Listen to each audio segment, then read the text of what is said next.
wanna be the best in the game, invest in my name, check no restraints, I'm obsessed with the pain. I ingest, I retain, assess and I change, possessed by the thought I'll be free one day from society's restraints. Money, clout and fame, mud, disease, a plague. We all love to hate, have to play the game, have to make a name. All our insecurities are on display. This is war with the enemy, think that it was meant to be. Living in a time where disease is on every screen. I won't let them fester me, I know most are festering. Negativity is a plague for the mentally weak.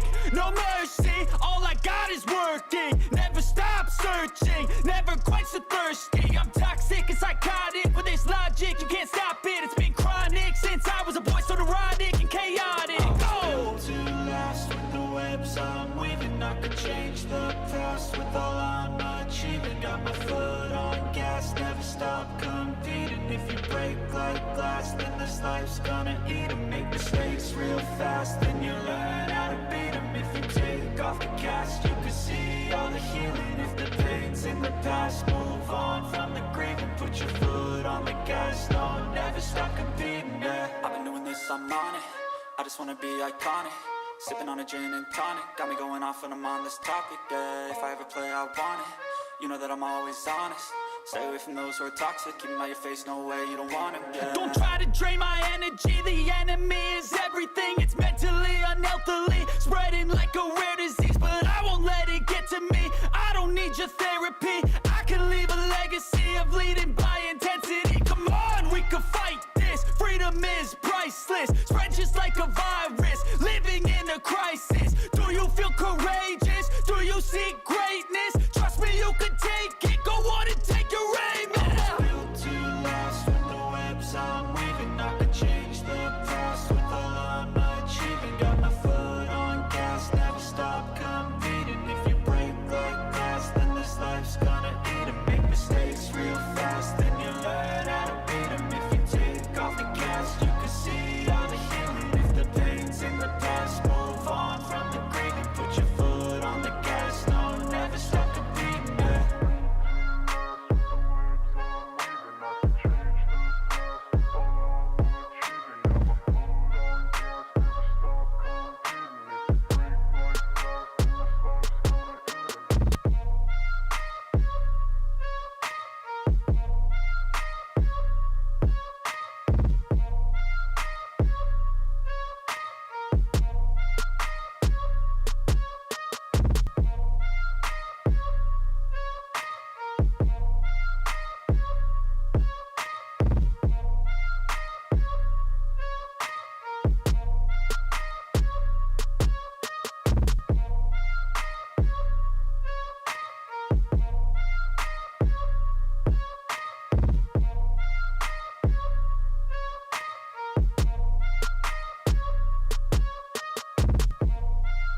Late night crew.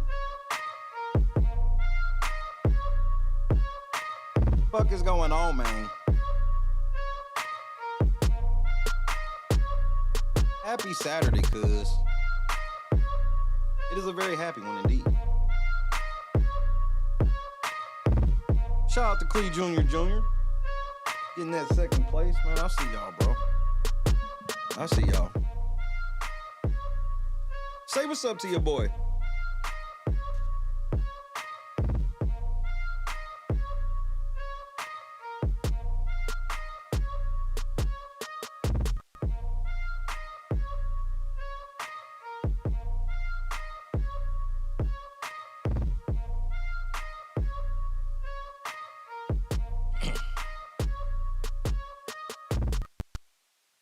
And I feel bad, Clee. Normally I don't, because you know me. I'm typically of the I just don't give a fuck ilk. But I feel bad for what's about to happen. Because a nigga gonna feel like I'm picking on a motherfucker. I just promise you. It ain't even that. Things happen. Josh, Janice, Bob, CEO, what's up, cuz?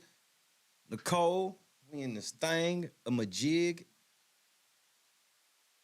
Chadrick, what's happening? We in this thing, a majig.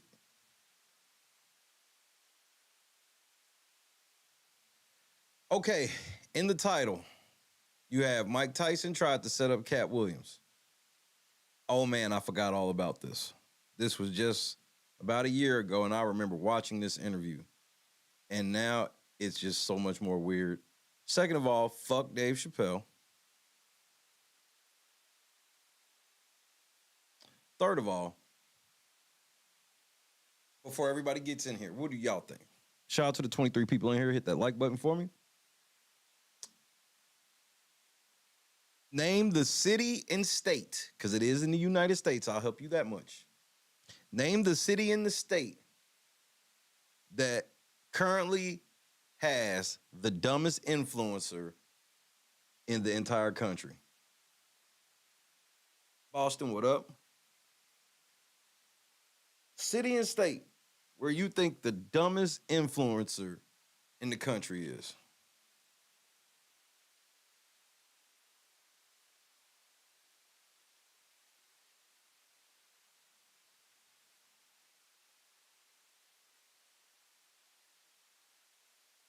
That's two cities, Boston. So he basically Illinois. Apparently he has a thing against Illinois Negroes.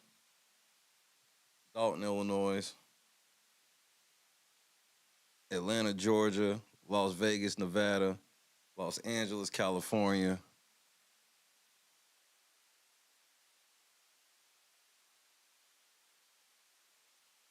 Boston. What up, J-Dub? Seneca, what's happening?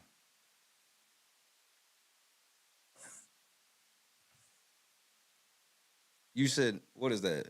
What's OT, Texas? Oh, you meant to say not Texas? Not Texas? Okay. Decent answer. If you want to know where the dumbest influencer in the country is currently, put the one in the chat.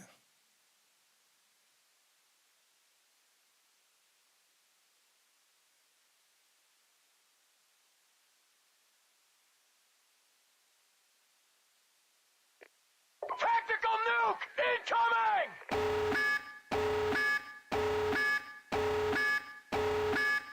Miami, Florida. This George, Angelo, what's happening?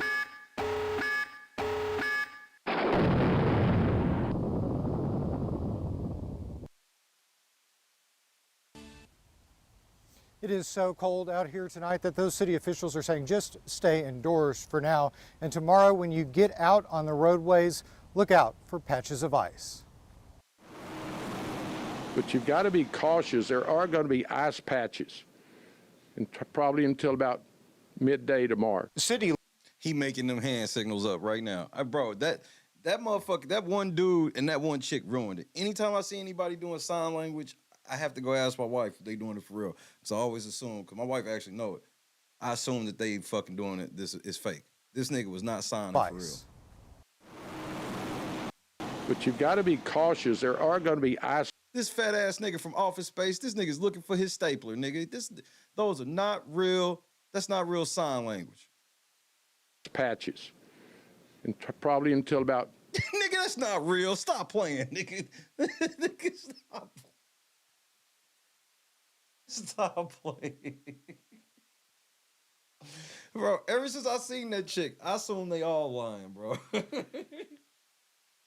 Midday tomorrow. City leaders want to make one thing clear. This isn't over yet. We're going to get another freeze tonight, and those roads are going to refreeze. So ensure that we're doing the right thing. If you don't need to be on the roads, stay off the roads. They are going to be dangerous. As of last update from city officials, Houston has seen more than 250 car wrecks since yesterday, 45 fires, and a small number of people who've died, possibly as a result of the freeze. But nobody has to be left in the cold tonight. The mayor toured this warming center in Acres Homes this afternoon. It's Tactical nuke incoming!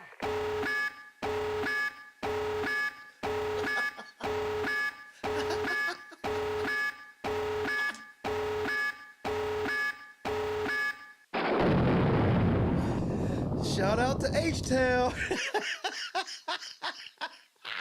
It's one of dozens spread throughout Harris County tonight, giving shelter to those who couldn't find a warm place to sleep. Get somewhere safe and warm for the night until I'm able to figure out at least how to get home. Kiara Jones came to Houston from Tallahassee at the start of the new year, chasing. She came from Tallahassee to Houston at the start of the year.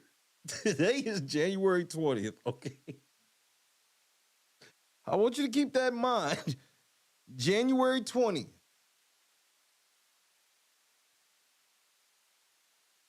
That in mind. After a dream. This is like one of the biggest populations of the social media influencers. That's kind of my goal, to become a big influencer. She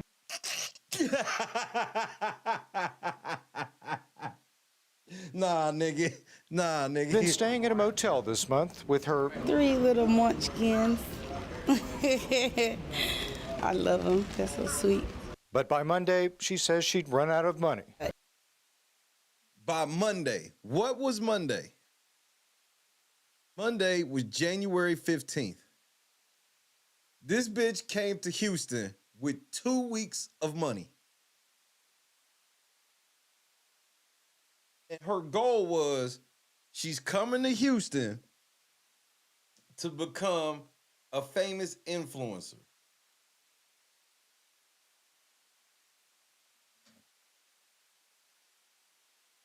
Bitch, are you for real?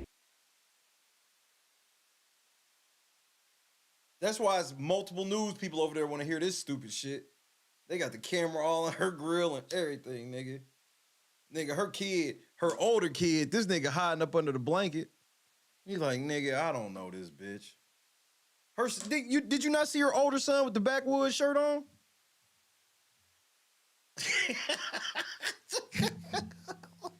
You know, Rick is so wild and has went so far off the meter.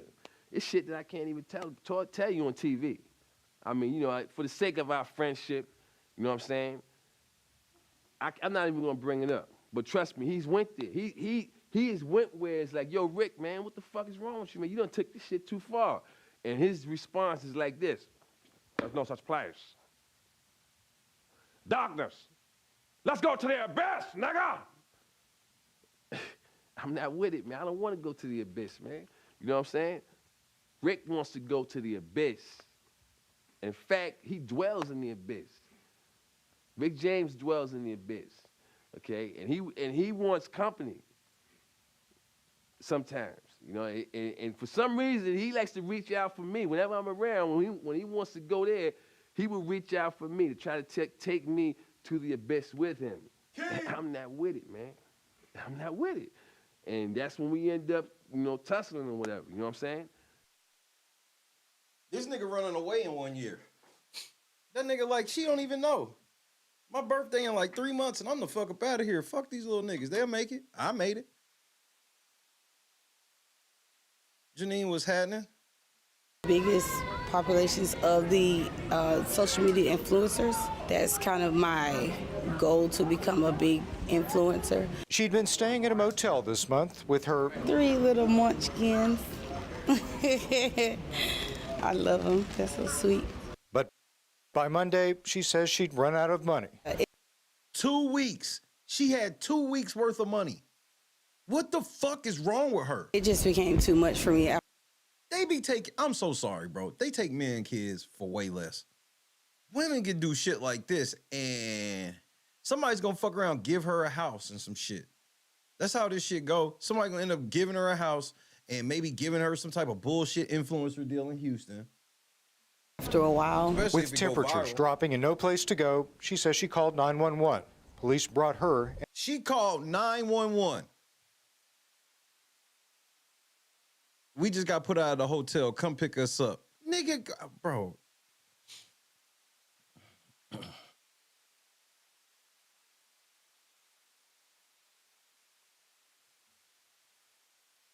And her kids here. I would have been swallowed up. Have you ever been swallowed up? Have you gone through a time of swallowing? Now, the fire chief says that he expects to hear His satellite delay on TD Jakes was wild, though. lots of flooding calls tomorrow. He's saying that once the water in those burst pipes starts to thaw, it's going to wreak havoc on some of those homeowners. Back to you. Great to see a safety net for the vulnerable. Matt Doherty, thank you for the update tonight.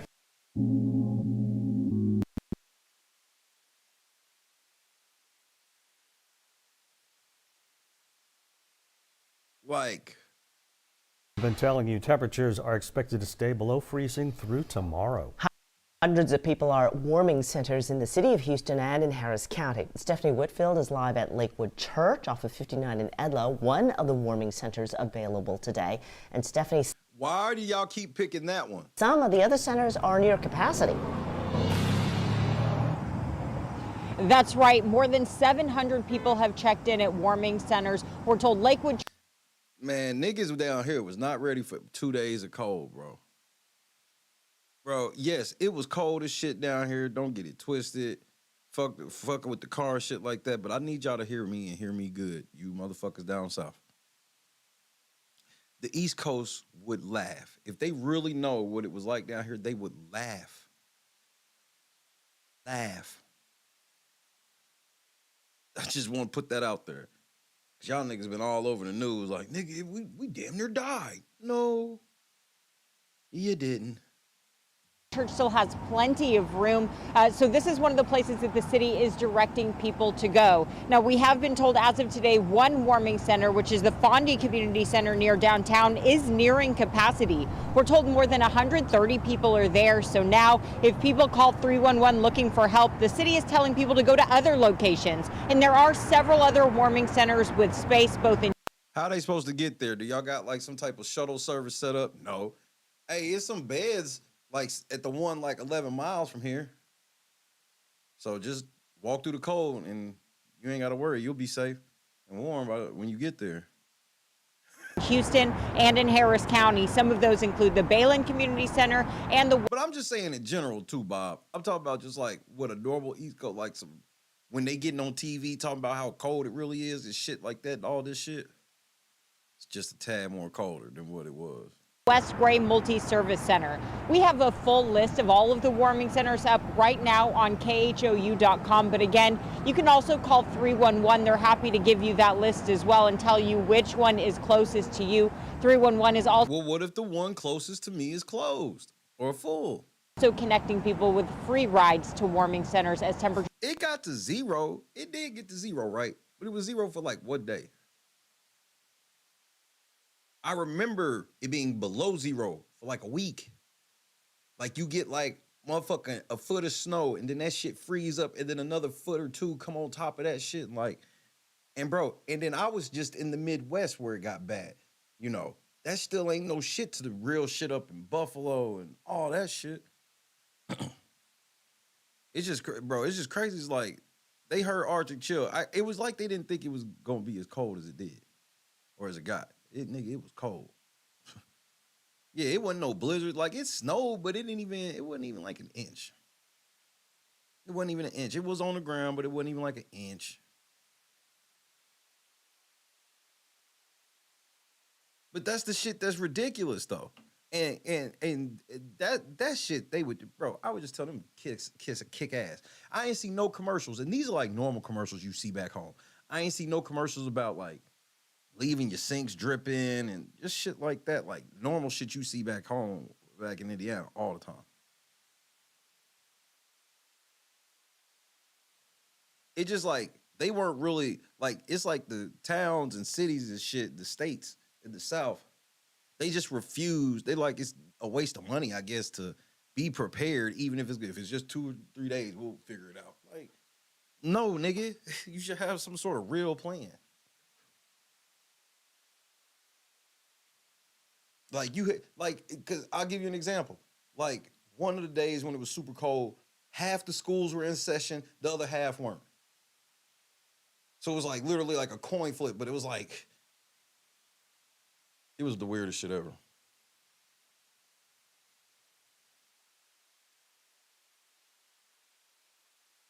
That was like when that girl, I think it was in Buffalo where that girl died in a car. And She died in the car, and it was like the dumbest shit ever. It's like, why did you just sit in the car and freeze to death? Literally, like, bro, when I read the story, I just knew that this bitch was just like out in like the country or some shit, and car got stuck. She left work, like it was just starting to snow. It was, I'm pretty sure it was Buffalo. It was supposed to be a big ass snowstorm. You know, somewhere where they ain't playing. The chick tries to leave when it's a little bit, but it's coming down. And I don't know if you seen when it really comes down, when it's like looking like it's coming down a foot at a time. Shit piled up quick. Her car gets stuck. So she tries to call people to come help her and shit. And, you know, it's weather bad, so it takes a long time for people to get there. She died in the car.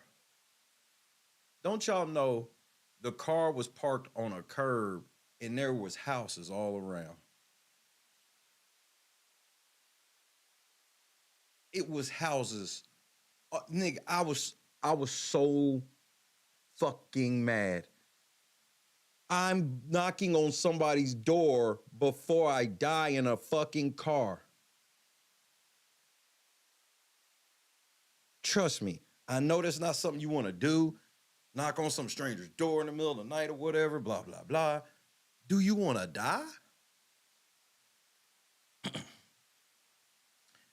I could not believe that shit when I saw it. I just knew she was like out in the sticks. Nope.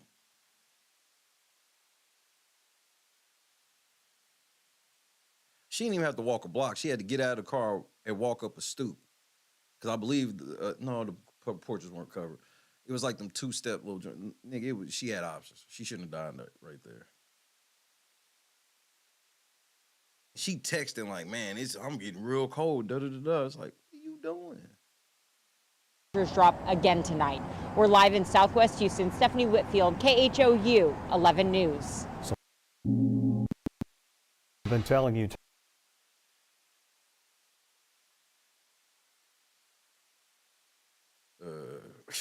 This chick.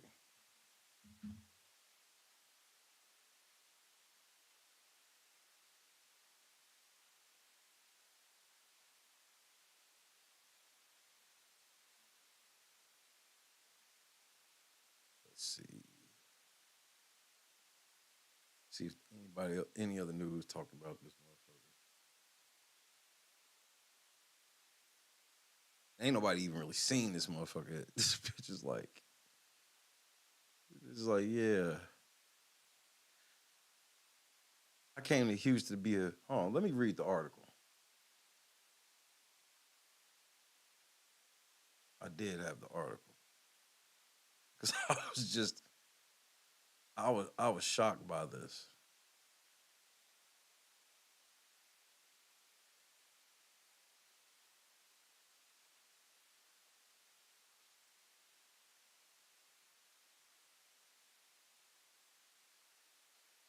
All right. Put this article on the screen. Pretty sure I can do that. Oops. I don't want to do that. All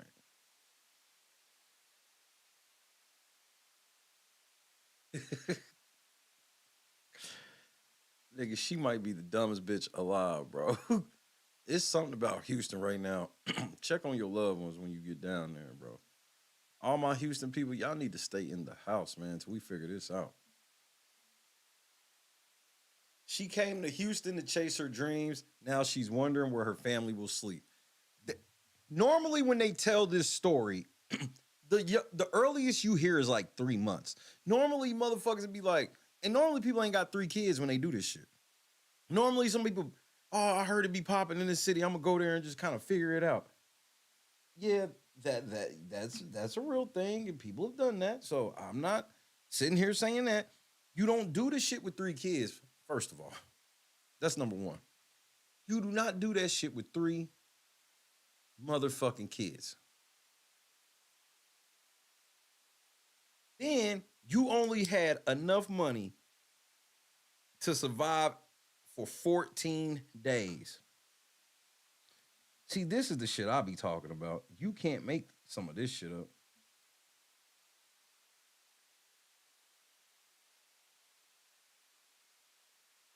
Even I'm not that good.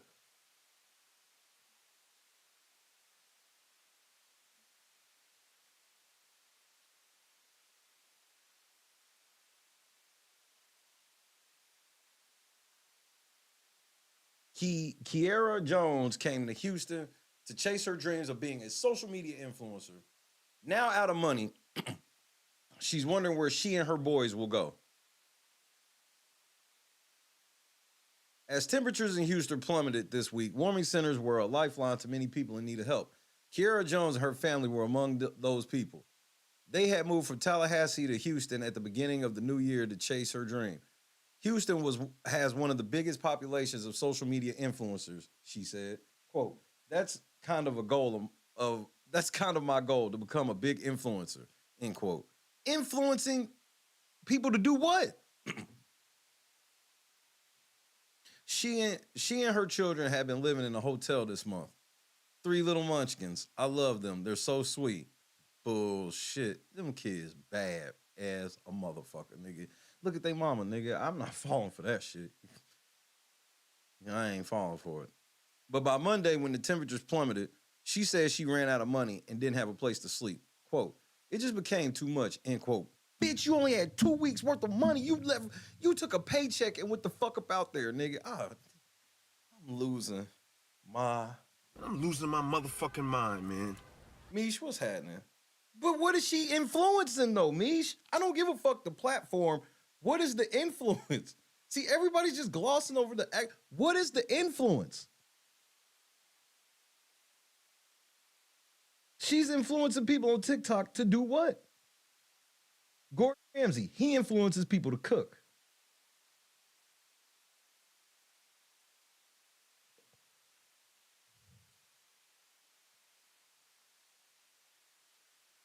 Basketball players influence people to play basketball. Brock Purdy influences people to play quarterback. What is she going to influence people to do?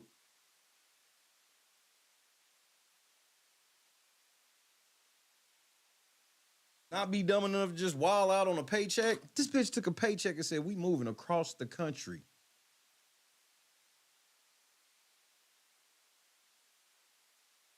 Hey, my Houston people, I'm going to reach out to her and give her y'all numbers. So that way, y'all can pull up on her and slap the shit out of her. Don't give her nowhere to stay. Just slap the shit out of her. I know some of y'all was like, I ain't bringing that bitch in my house. I don't blame you. Them kids gonna tear your fucking furniture up, nigga. Oh, look, mommy, they got a microwave with a door handle. You know your shit gone. When a motherfucker come in the house and identify, when they pointing out shit that ain't broke, they got 4 legs on their couch. What? Ain't no chairs missing from their dining room table or nothing. The fuck out of here. Get you and them badass kids the fuck up out of here. Y'all getting ready to tear everything up. Can't believe this bitch she ran out of money in 2 weeks. What was the plan? What did she do? Catch a bus, get out there and spend the rest of the money on scratch-offs? I mean, that would have probably been a better plan than whatever she did. This bitch said, I'm putting all my money on the Cowboys and we gonna get out to Houston and make it. Nigga, Green Bay came through and y'all niggas is now in a homeless shelter. Nigga, Green Bay came through. She had a parlay with Green Bay or with Cowboys and then motherfucking the Texans this week. Now the motherfucking nigga Cowboys got their ass whooped, bitch, in a homeless shelter. Ain't that a bitch?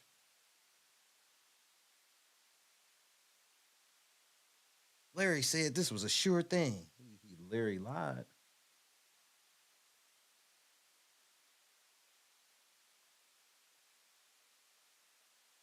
Betting on the Cowboys as your come up is nasty work, bro.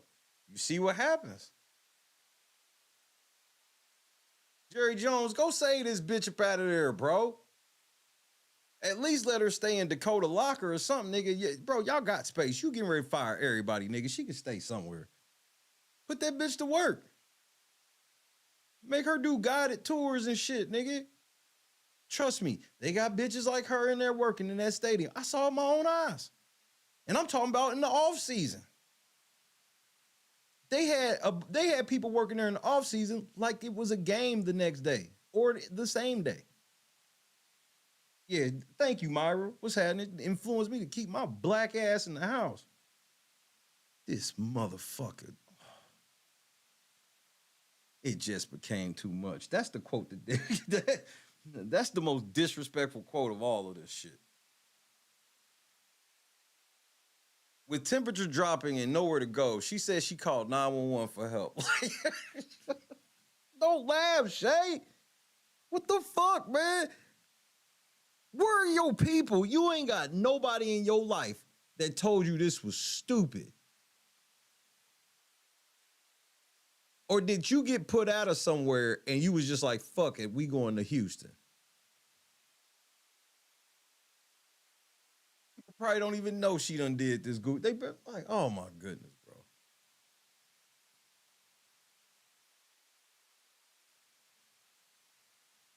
Temperatures are expected to stay.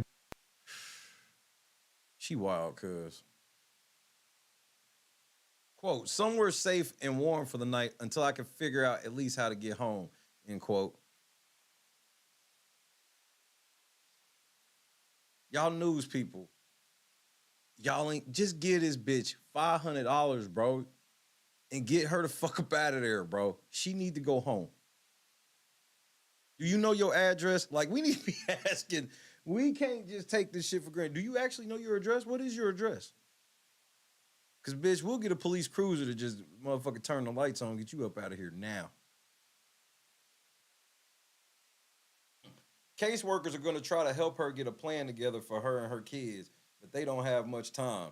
Nigga, just give her bus fare. See, this is what be pissing me off. Yeah, she's stupid as fuck, but y'all doing this report trying to make me think y'all give a fuck when I'm like, I saw at least 2 news stations there, and y'all getting ad revenue and all this shit off this goofy bitch. Get this bitch a bus ticket for her and her fucking kids. Like, come on, bro.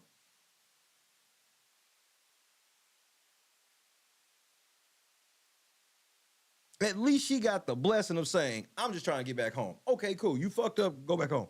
Bet. Yeah, if it was just her, I'm like, bitch, you got to figure it out. But them, man, nigga, the one kid didn't even want to be on TV, nigga. He trying to hide like, man, my mama's stupid as fuck. This dumbass, this bitch over here talking to the motherfucking news. I can't stand that stupid bitch. Oh, she get on my motherfucking nerves. Nigga, when I turn 14, I'm up out of this motherfucker, nigga. I'm sick of this shit. Niggas in jail eat better than me. I'm sitting here laying on the floor of a motherfucking church. Excuse my language, Lord. It's my mama. I wish this fucking camera would get the fuck from over here, nigga. No, I'm not coming from up under here, nigga. Leave me the fuck alone.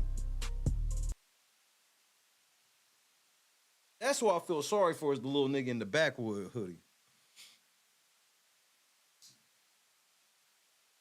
This nigga, he saw the news. Oh, I'm tired. Good night. I'm with you, little nigga. Unbelievable, bro.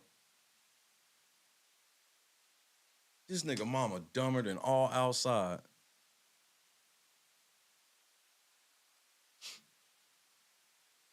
Quote, I did not know that they were closing down tomorrow, Jones said. Quote, that was definitely a lot to hear. It didn't matter if they was closing down. So if they didn't close down, what was y'all gonna do? The best thing that probably happened to you was they closed down so you can get the fuck up out of Houston. Because if they didn't, y'all behind some dumpster or some shit. Are you... Bitch, are you for real? Is this camera on me? Yes, it's on. That's stupid. Use your common sense. The centers were scheduled to close on Wednesday, but Jones and her boys are grateful that they had a warm spot to lay their heads. On Tuesday, Houston leaders stressed that the freezing weather wasn't yet over. So why are y'all closing them? You've got to be, quote, you've got to be cautious. There are going to be ice patches probably until about midday Wednesday, Mayor John Whitmire said. Houston Fire Chief Samuel Pena echoed the mayor's message, quote, Those roads are going to refreeze. If you don't need to be on the roads, stay off the roads. They're dangerous, end quote. But what about, you see how they pivot away from this bitch? Yeah, fuck this bitch, but watch out for them ice patches, nigga. Those seeking shelter at City of Houston warming centers are asked to leave by midday Wednesday, citing forecasted weather conditions improving. Get out. You niggas thought y'all was moving in. Get the fuck out.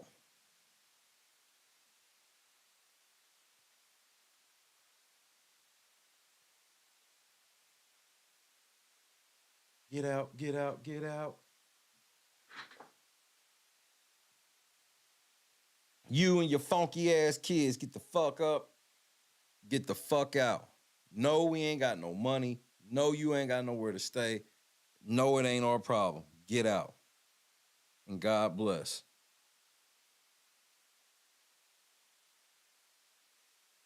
See, they always want to publicize when they let people in, but they always quiet about how people left. Get out. The mayor's still sitting there saying, it's still, hey, you got to be careful. It's still going to be dangerous. Get the fuck out. But my babies, I don't give a fuck about them, bitch. They not mine. And they not ours. The Houston area, they don't belong to us. Bitch, you belong to the streets and not ours.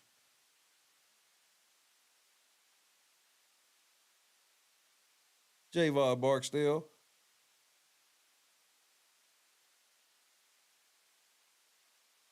Man, I feel bad for her fucking kids, bro. This bitch took her kids to Houston and didn't even check the weather before she left.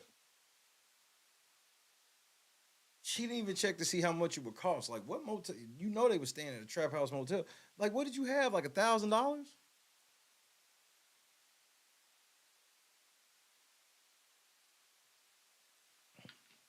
Let me ask you this.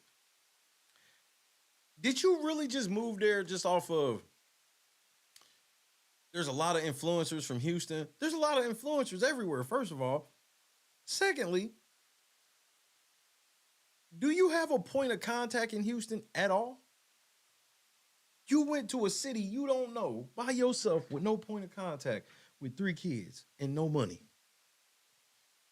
And your hope was to make it big in influencing in 2 weeks.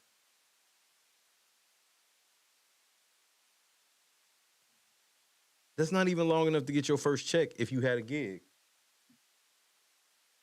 That'd have been at least a month. And that's if you hit it out the park.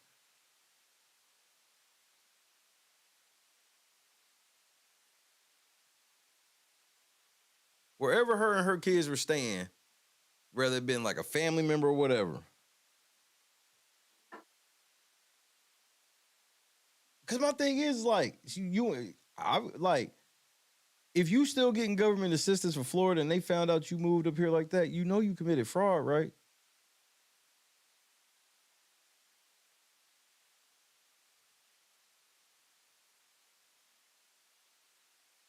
You know you committed fraud, right?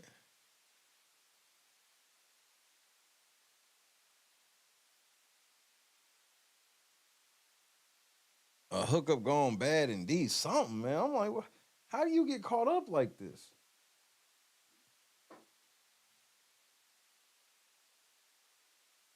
Either way, she's stupid. Shout out to Pierce for the sub. Appreciate it.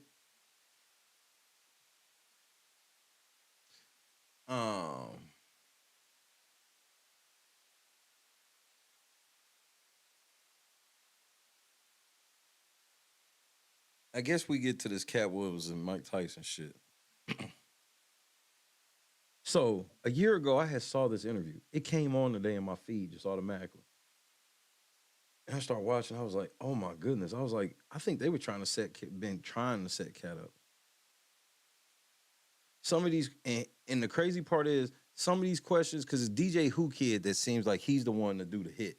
Mike Tyson's just there. But Mike Tyson did multiple things where it was like Katt Williams, he was trying to get Katt Williams to incriminate himself, and Mike Tyson would do something goofy to like try to be like, look over here type shit. And I want to see if y'all see this shit as well. I could just be bugging. Tactical nuke incoming! Hit that like button. Hit the PayPal Cash App so we can hit the final $20 goal of the week.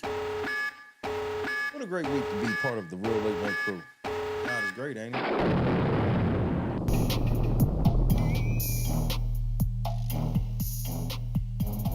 Hello, I'm Mike Tyson. This is another episode of Hot Boxer, and I'm Mike Tyson. Whoo Kid. And today, DJ Whoo Kid used to DJ for 50 Cent, if you did not know that. we have a special guest, the multi-talented, quintessential entertainer, Katt Williams. How you doing, brother Katt? You look good, man. How you doing? Likewise, sir. Thank you. I'm feeling exactly how I look. Yeah, you looking great, man. Money Mike and Mike Tyson, man. You guys have met a few different times before, man. I've been from the shows and shit. Yeah, but do you remember the first time y'all met? Tell me about this shit. Absolutely.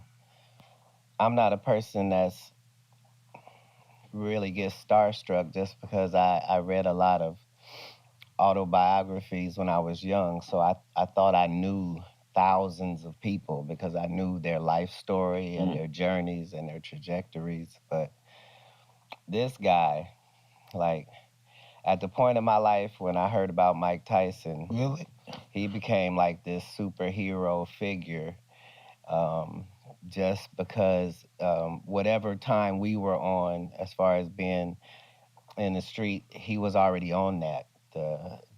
The understanding the power of the color black and of not having frills. And Tyson's had this show for a little bit, and I said the same thing. And I don't know, like, bro, I'm telling you, Mike Tyson's an industry puppet. I don't want to necessarily call him a plant. He's a total puppet. It is so cold out here tonight that those city officials are saying just stay indoors for now. And tomorrow when you get out on the road. Shut up, nigga. I don't nobody. Hey, look, that bitch better get her kids up out of there, nigga. At the end of all of this. The mind work of a fighter.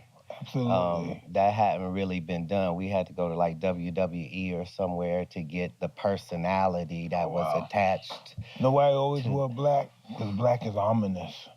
So ominous.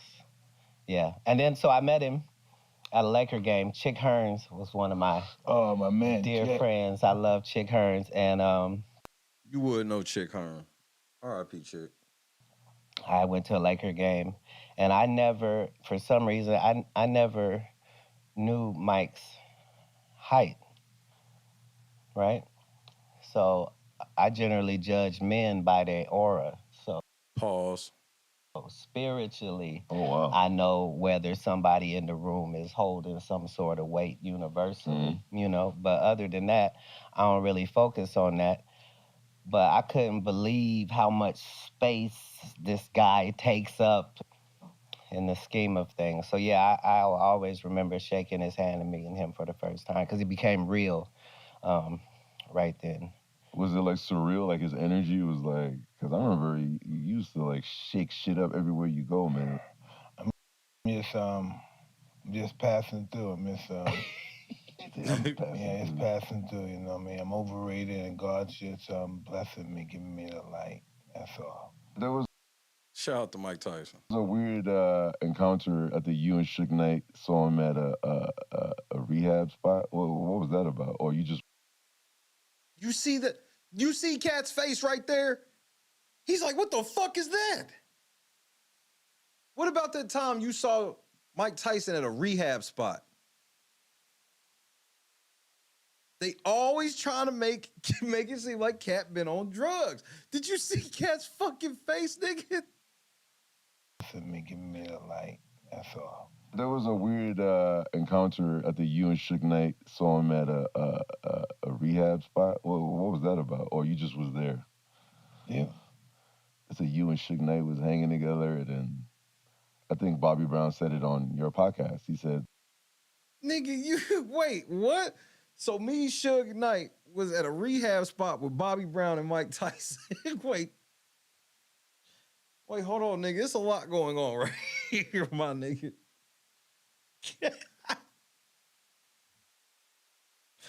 Come on, Who Kid, you not slick, nigga. Not slick. What was that about? Or you just was there? Yeah. It's you and Suge Knight was hanging together, and then I think Bobby Brown said it on your podcast. He said for some reason Katt Williams was with Suge Knight and they were at your rehab, and it was so weird. I don't know about that shit, Cat. Yeah, what's up with that? That sounds like a multi-part question. And Like straight up, nigga. I unfortunately only have an answer for one. So, yeah, I spent time with Suge Knight. I'm all. Yeah, all that other shit you was talking about, nigga. I don't know nothing about any of that shit. Yeah, I hung with Suge, but me, him, Bobby Brown, and Mike Tyson was at a rehab spot. Like, what? And everybody in the world missed this. Nobody in the world knew that these niggas stopped. Often in the company of scary individuals. Just I love that. I love that. There's a safety and a comfort in being around me if you're that type of person. And if you're that type of person, it's very hard for you to trust anything or anybody or any situation. So a lot of times I bring comfort in those type of situations. I don't know in the story who was in rehab. I'm always in rehab back there. Bobby Brown. This is why you got the growth. Yeah, that's what that nigga said. Now, in that story, who was in rehab? Like, Listen, I'm a fool. I'm a relapse specialist. I always relapse and shit. Yeah. Well, that's the best students. Been in 20 rehabs. Yeah.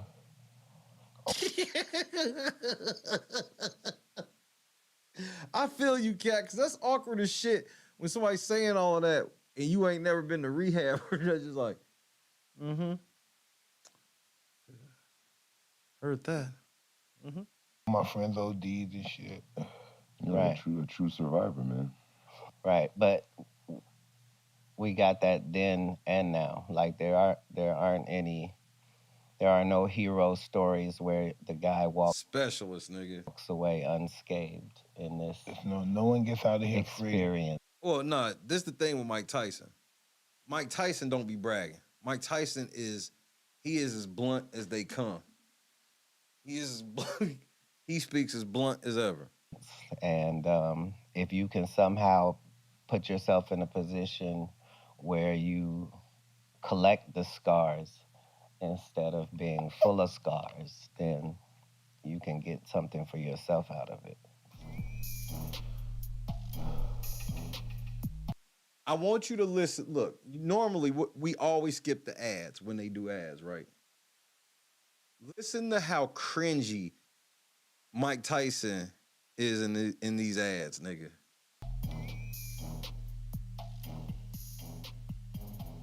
Tis the season for clean balls, from stocking stuffers to white elephant to Manscaped products, or at the top of the every wish list. Manscaped is a one-stop shop for all the holiday needs. Wait.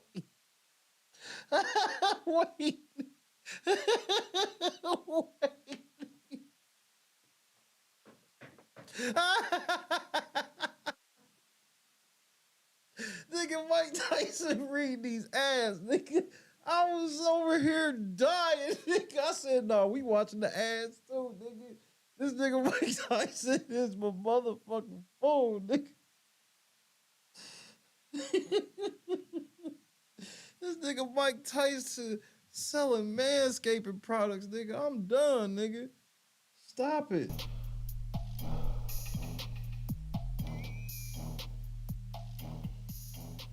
SHC Gamble was Tis the season for clean balls, from stocking stuffers to white elephant to Manscaped products, or at the top of the every wish list. Manscaped is a one-stop shop for all the holiday needs. They have the perfect gift in the Platinum Package 4.0 plus perfect stocking stuffers. Manscaped offers a handful of liquid fermentation, shampoo, body washes, upstairs, downstairs deodorant, gel, exfoliants, absolutely everything. Hey, how many takes did this shit take? Tell the truth. This nigga, he ain't put a period on a sentence yet, nigga. They could and need to keep clean. Go beyond the growing with Manscaped full body product line. Dad has a nasty nose hair. Save his life with the Weed Whacker nose and ear hair trimmer. The Shear 2.0 is their full kit for nails, cares with scissors, clippers, tweezers. Scissors. Nigga, Mike Tyson gon' beat my ass. And a file. There's a new preserved cologne that brings a light, breezy, woodsy feel and gives a fresh tree scent even after Christmas is over. Still.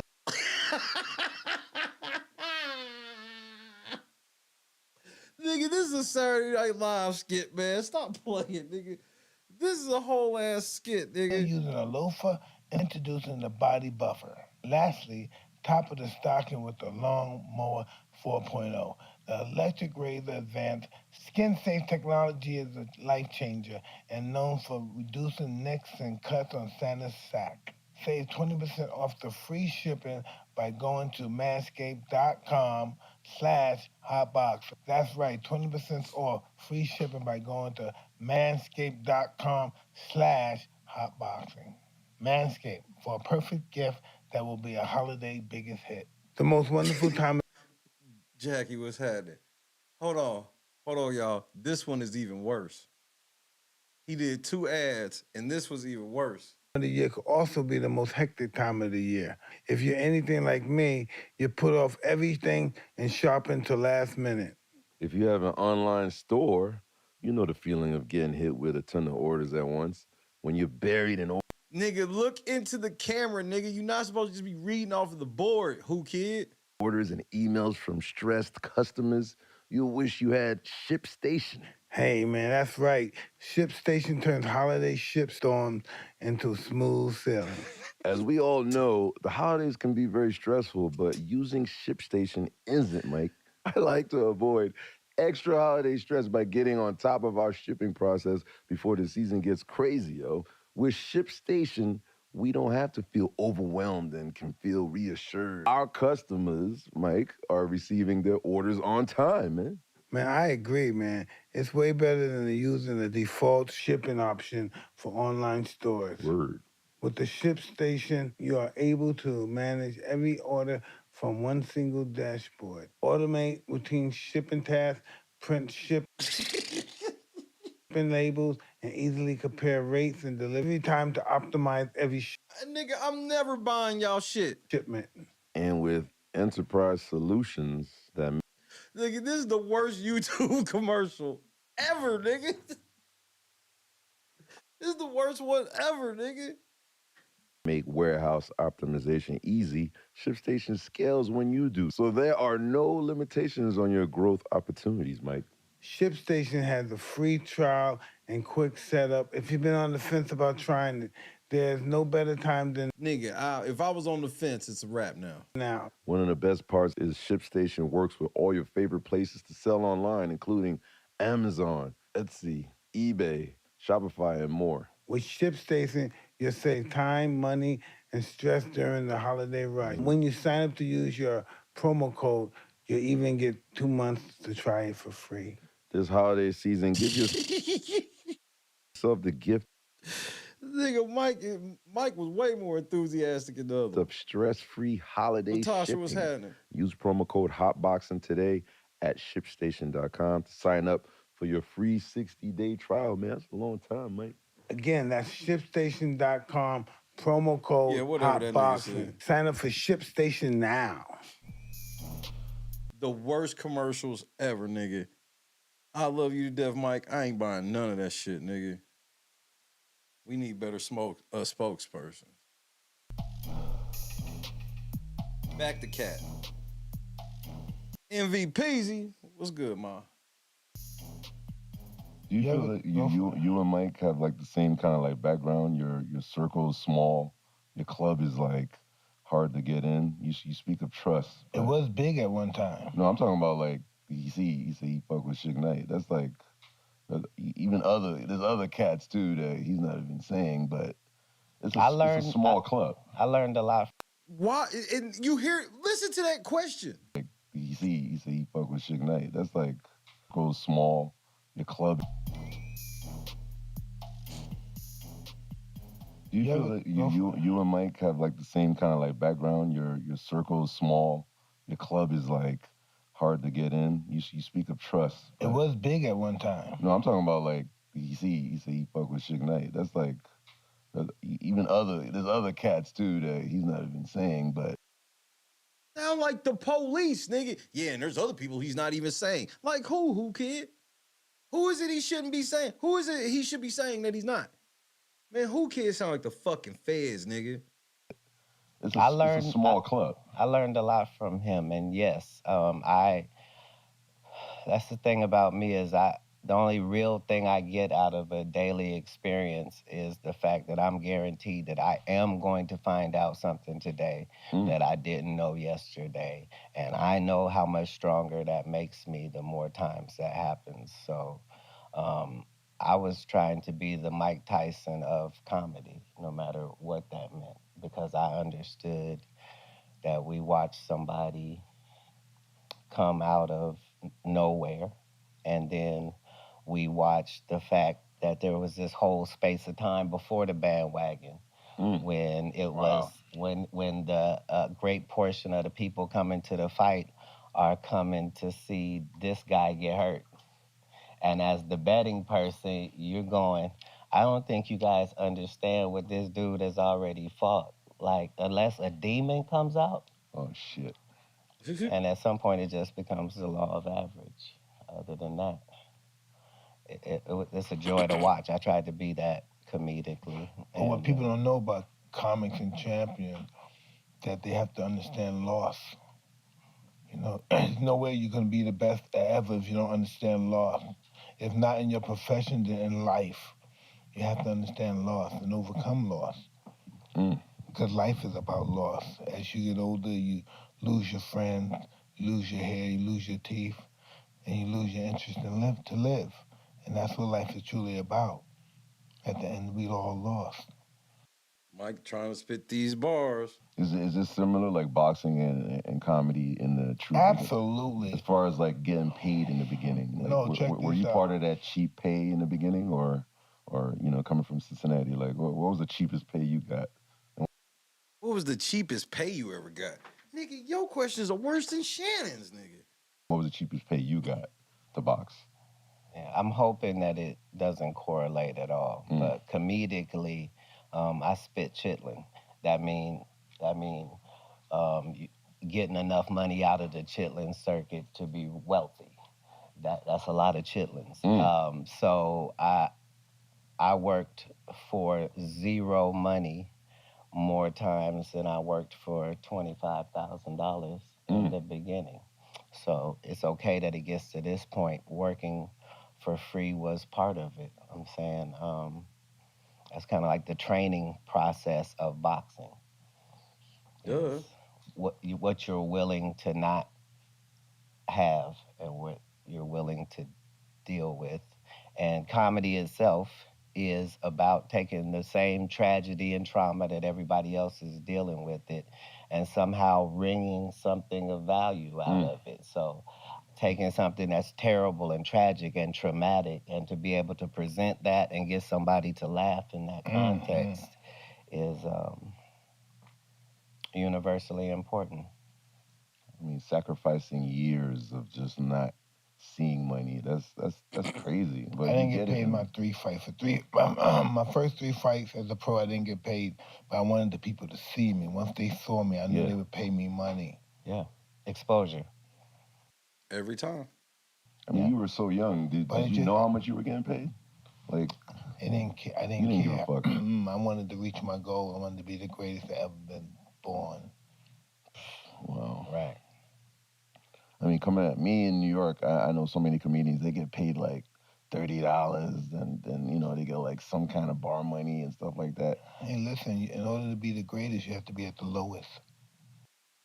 Bars. Yeah. I never worshiped the bag, so that differentiated me from all of my peers. Like I know what money's good for, and I know that the more of it you have, the more useful you can be. But it, God has a higher standing on my list of things than the bag does, and because of that, it's no shit on you that you are working this much and not getting paid, because what I'm really doing is working so that when I do get paid, I can change the craft to where these comics felt like they could have one act and do that for 20 years. I'm gonna get in there and I'm gonna switch it to the point where everybody gotta come with new material every time, because that's the way it go. And things will change from the inside, because I'm gonna say from the start, I'm an outsider coming in the industry and you don't need to like me. But there's so many blessings in just having a plan and working the plan. How did you kickstart your career though? Where was it that, you know, started Katt Williams pop off? Was it like Cincinnati? Was it New York? Was it LA? I don't know. Oh, no, thank you. I appreciate you. Bless you.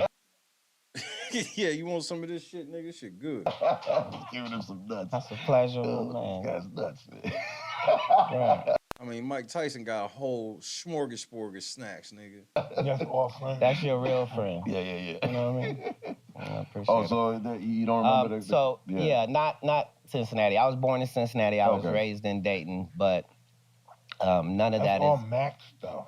Yeah, that's no right, but I didn't know. I thought it was regular. But yeah, comedically, I was born in a little suburb of Tampa, Florida, and then I was nurtured in Oklahoma City, and then I just kept pecking comedy hotspots to go work out at for a couple of years. So I spent a few years in Sacramento, and then I spent a few years in Oakland, and then I felt like I was comedically at the point I needed to be, and then I came to Los Angeles. Wow, man, that's crazy. This guy's hustling. That must have been overwhelming when you got here, huh? All these different personalities in this one room. You know, when you're in that comedian circle, everybody's in the room together till you blow up and have your own little room. Right, I was older than my counterparts when I started, and there were already 300 African-American comedians that were already famous in America, and I made a list of them, and I was just trying to figure out, how am I going to position myself where I can be a part of this conversation, and how far can I get this conversation in? So competition and competitiveness are, you know, a part of the craft that I excel at. I mean, the whole world looks at you like you're a unicorn, but did you look up to like a comedian? Like how all these other... Why would you ever call another grown man a unicorn? Comedians always big up like Richard Pryor, they big up like, I feel like God just found you or something. Like, it's just so unique. Is this somebody you used to look up to be funny? You were always funny. On the street, man, you don't expect him to talk like that, right? I had a different take on comedy. Like I didn't understand that you could be funny for a living. I didn't get that part of the correlation. It's just I understood that when people made you laugh, that was work, and they were putting in work. So I had, for 50 white comic guys, there was 50 Black comic guys, and I thought they were just part of the comedy community. And there's no real pressure. Did you know Robin Harris? You didn't meet Robin Harris, have you? Right before he had passed right as I was moving to Los Angeles. You would have loved this man. This man was Everybody beautiful. Said that. Yeah. Oh, wow. I've gotten to be around. I'm surprised the Black Forrest Gump didn't get to meet Robin Harris. So many great individuals. But you have been. It's just like me. Everybody that's great is not good. You know, I met a lot of great people, but most of the great people I met wasn't good people. In my experience in life. You seem to be an expert in identifying those individuals over the years.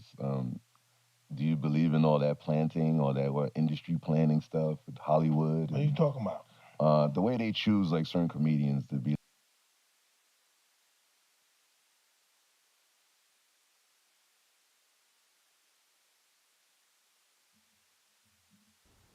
What was that? Over the years, do you believe in all that planting, all that industry planning stuff with Hollywood? How do you go from who did you look up to so what about Hollywood plants? What are you talking about? The way they choose like certain comedians to be like, because Katt is like a legend in itself, but he never went the route of like politics or the narrative. No. Name another comedian that did. Don't be no chicken, you know. What? You see what I'm saying? You see what I'm saying about Mike Tyson? You see how he asked him that bullshit ass question and Mike Tyson like checked him on his show like, what are you doing? This is my homie. Why are you questioning him like this? All that industry planning stuff with Hollywood. What are you talking about? The way they choose like certain comedians to be like, because Katt is like a legend in itself, but he never went the route of like politics or the narrative. No. Name another comedian that did. Don't be no chicken, you know. What? Right, nigga. Exactly. You gonna sit here and tell Katt to call some niggas out. Mike Tyson like, well, you call some niggas out. Exactly. So shut up, nigga. Yeah, they were just here. He said they were just here. You're so politically correct. What a blessing. I mean, that's his own skill. I mean, he has a list of people that over the years, there's always like conspiracy theories and stuff like that. He's into that. But tell me about your conspiracy, brother. What you believe in? He said you believe in that with you. Katt has the science. What's the science of everything right now?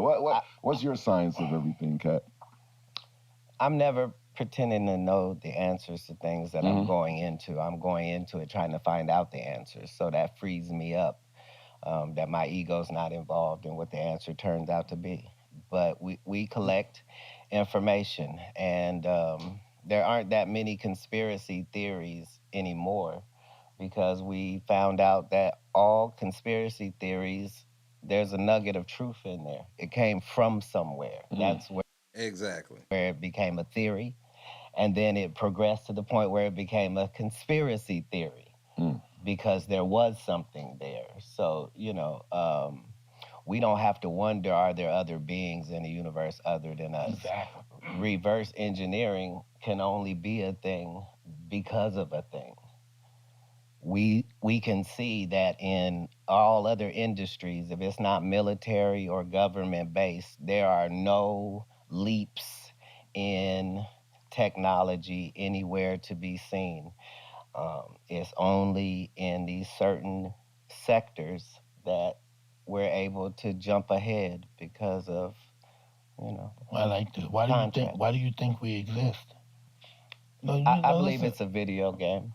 Boom! I said that today. I said all this. Wow. I was with my wife. No, I said to my wife today. I said, "Wow, this is an illusion. I love you, and I'm gonna be so upset when it's over." Man, Mike Tyson be wet than a motherfucker, nigga. Right. Yeah, I thought that. Wow, I said that today. Yeah, we believe that this is Matrix. This Matrix bullshit. My wife believes. Why you saying the same shit this nigga said? And well done. It's the reason that everything fits together. Like, it would be enough if there was. Do you believe in other lives? You lived other life? I know that the whatever is in our body, whatever that weighs, I know that when it leaves here, it still weighs that in the universe. So it's somewhere. It came to you from somebody. Yes. Wow, right? It came to you from somebody. When it leaves you, it's going to go someone else. Yeah. It's the reason that when you're young, there's a lot of things that you learn that nobody taught you at all. You just... This whole world is just one big school. This the kidnappers again, man. Man, stop saying that shit over the phone. Damn. I can't say shit, can I? Right. One big school. And when we die, we're not going to know as much as we died, but even as much as we lived. We don't know anything. Only thing we know is what they told us in those books. Right. You know what I mean? Or whatever it is. That's how you... Hey, Mike, I got a question right quick. Hey, Mike, are you conscious? Barely.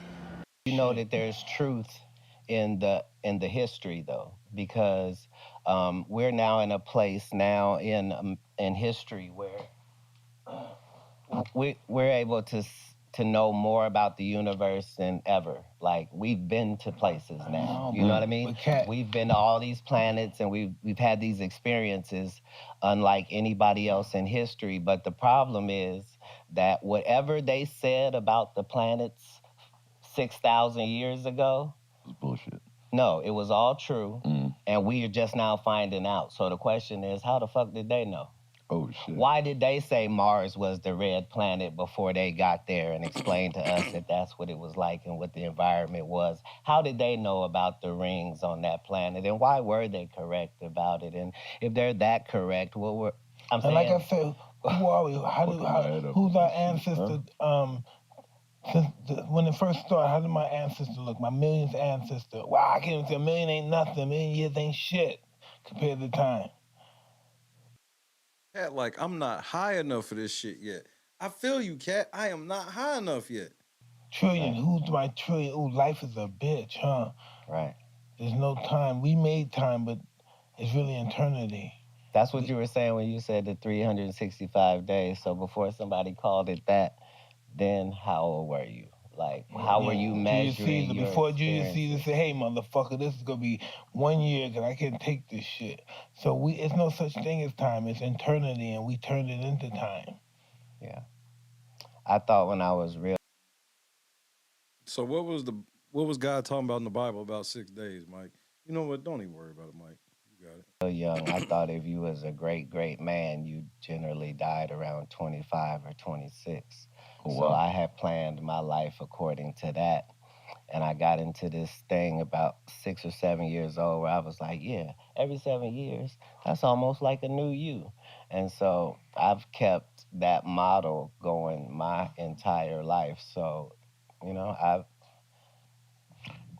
lived 7 whole existences that were separate from the one before it, taking what it takes from it, but yeah. That's amazing right there, you know? You could just fuck my whole head up right there with all that shit, man. You know, when you do die young, it's the way it is. It's easier. Is that the reason you're who you are? Because when did you figure all that out? In your younger years, or did you have to like? Why do you think you're that way? What? Wait, do you ever think your member of your family conduct themselves the way? Who are you? Who do you take after? How do you exist? Who do you learn from? How was your mother and father? What was your relationship? They were very religious and very in love with one another. So I only saw anything other than that. But I was really a literal person. So when I read in the Bible that Jesus left home at 13, like, I'm thinking, wow, I'm really his dude down here. Now, here's the part that I want to point out. Have y'all not noticed that he says that all the time? Everybody want to talk about the books, but nobody dares mention about him leaving home at 13 like Jesus.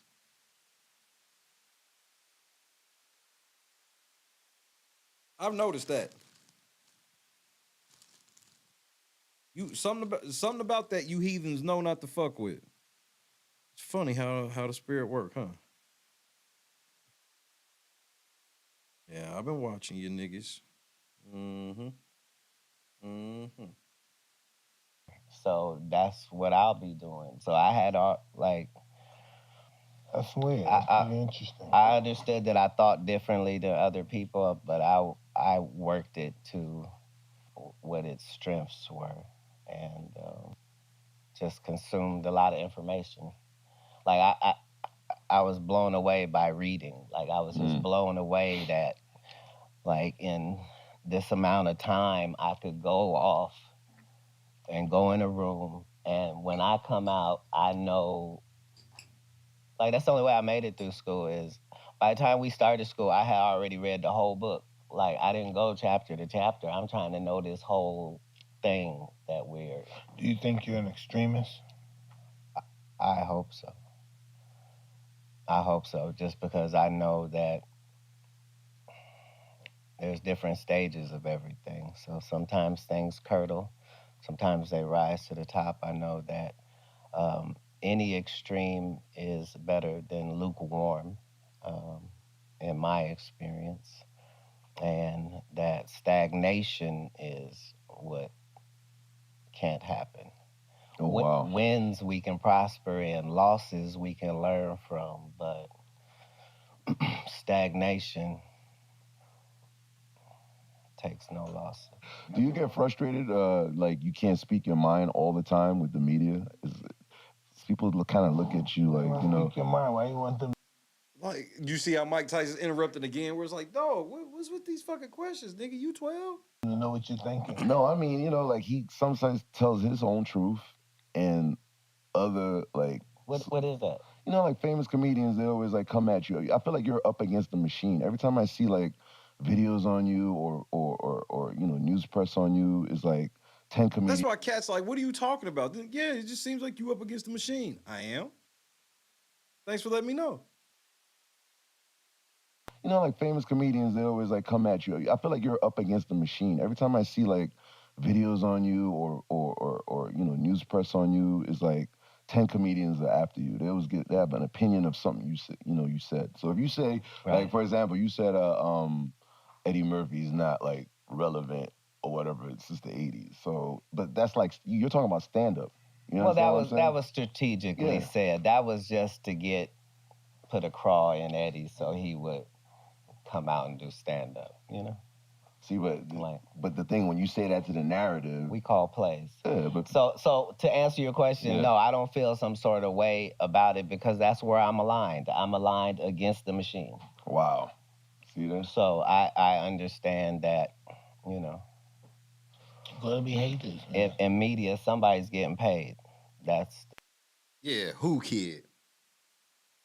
Who kid, nigga? The crux of media is that something here equals something there. Wow. So you're the numbers guy, and you got paid heavily because you've proven your numbers with your stand-ups and your specials and stuff like that. Did you have to like fight to get those numbers, like to get paid, like or I mean, do you get mad when you see other people get paid without dealing the way you did it? Well, you know this nigga from Katt. No. It's like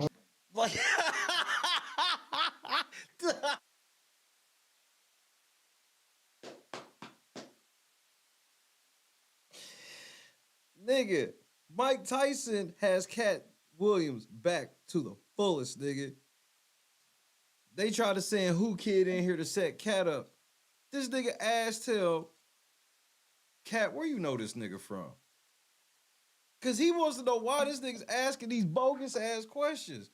He just asked this nigga, are there some comedians you were jealous of? What? Why the fuck would you ask me that? What the fuck kind of question is that? What comedians was I jealous of, nigga? Nigga, Mike, like, nigga, I don't vouch for this nigga, Katt. He on some other shit. You got paid heavily because you've proven your numbers with your stand-ups and your specials and stuff like that. Did you have to like fight to get those numbers, like to prove? Thank you. Why is he counting another nigga pockets? To get paid, like, or I mean, do you get mad when you see other people get paid without dealing the way you did it? Well, you know this nigga from Katt. No. It's like, really? I don't. Yeah, nah, for real. Where you know this nigga from? Cause he got some different energy today, nigga. Obviously, y'all beefing over some shit I don't know about. Cause I don't know what this nigga doing. Hey, Mike, a real one for that. No, I don't. No. I don't get mad about how anybody's trajectory goes. Like, I don't, just because I don't weigh it like that. Like, I want you to say that so they can stop seeing the videos. Hey, Katt, I don't give a...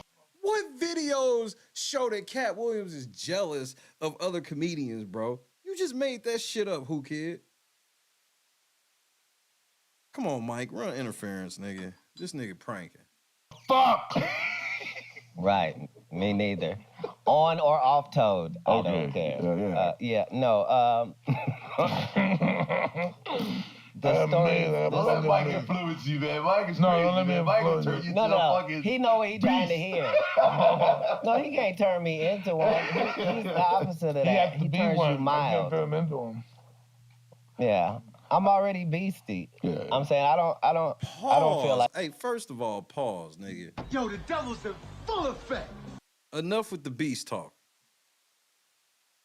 And I'm not calling no grown man beastie. We not doing that.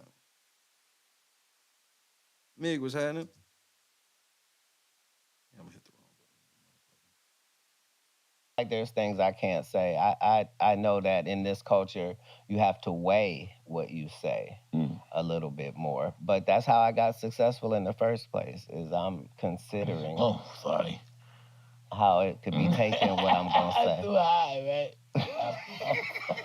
Exactly. This is really hot boxing. Now, I want you to pay attention how Mike Tyson just ran interference.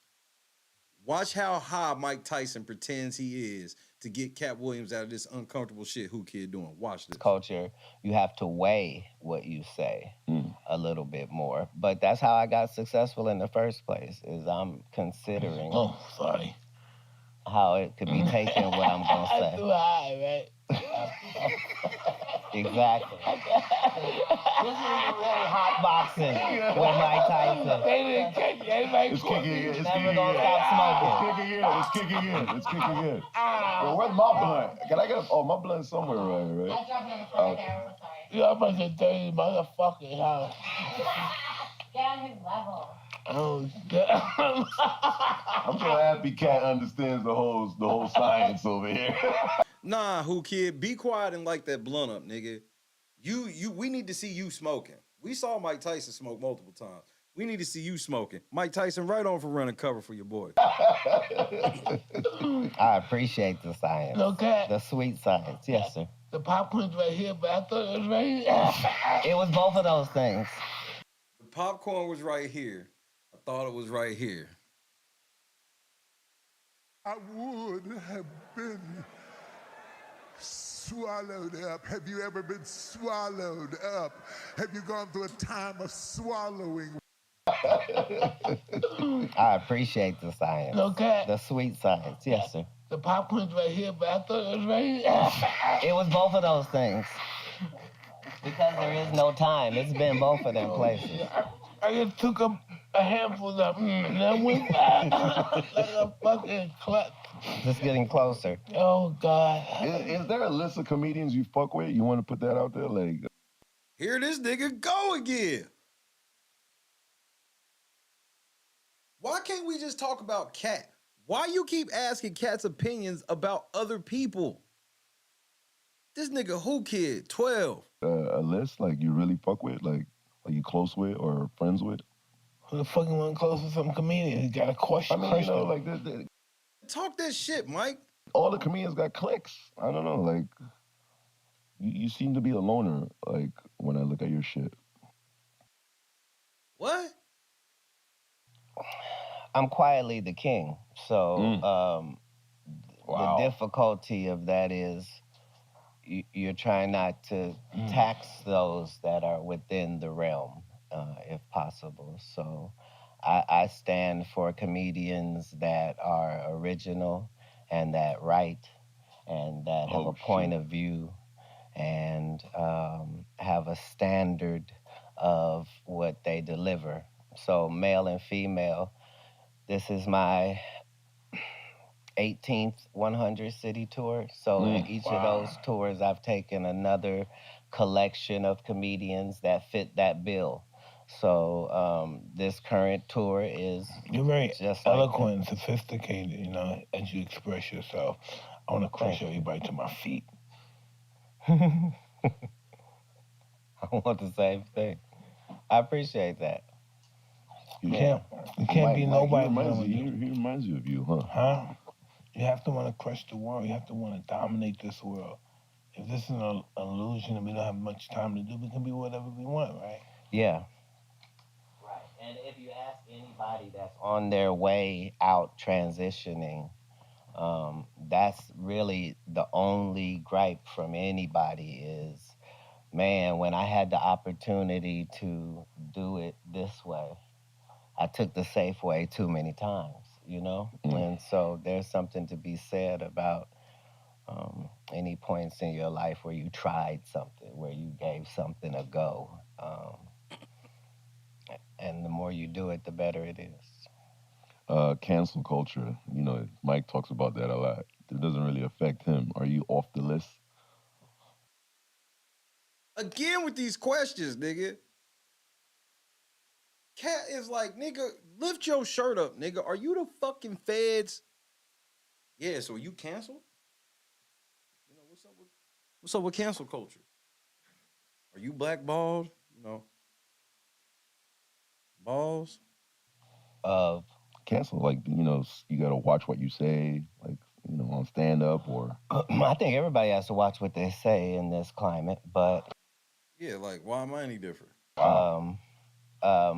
That's not really what's at stake. See, in our industry, who pays you is who tells you what narrative you're allowed to use. And I'm not paid, so I own my narrative. So that is what makes my opinion valuable at all, is because it's not bought by Republican or Democrat. It's not bought by a religious sect. It's not bought by my my connections with this person and that person. It's truly based upon as close to an unfiltered opinion as possible. And yeah, that's the only part of it that's worse than anything. So Will you ask this nigga some real questions about him and not if he's accepted by mainstream and what mainstream comedians he don't like? And come on, man, this is ridiculous. This didn't work, they got Shannon. I'm sure I can be canceled, but See, on this show, right? I'm They not cancel gonna me. No, I cancel you, motherfucker. What's the name of that again that I'm associated with? Relevant. So when they cancel, they say, we're going to cancel you, Mike Tyson. I said, well, really? I'm going to cancel you, motherfucker. I was praying it Right, wasn't baby? Manscaped. Right? Huh? I cancel you, motherfucker. Cause you know, That sounds like some shit Mike Tyson would say. sometimes I don't like to say bitch, nigga, hoe, and all that shit. But, you know, sometimes I don't say that. How the fuck am I have a conversation? You know, but I just try to keep it in perspective. You don't use those words anymore because I realize that we're kings and shit. You know, my daughter read that to me in the Bible, but we can die though. She said we're gods that can die. You shouldn't be taking lessons in philosophy from your fucking kids. My daughter told me. Yeah. So yeah, I have to look at myself as a god that can die. You're not a god, Mike Tyson. You are man, nigga. You man, nigga. You just Mike Tyson, nigga. This nigga taking philosophy advice from his fucking daughter, nigga. I'm done. Not a nigga no more. That's killing me because I always liked the word nigga, but it's gone now. Well, it's really not gone, but you know, I'm working up it being gone, I guess. I'm trying to get it together. Nigga God is... That's the title of something. Nigga God. Yeah.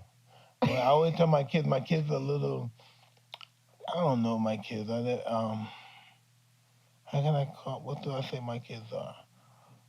They just don't get it. They don't know the power of the word nigga yet.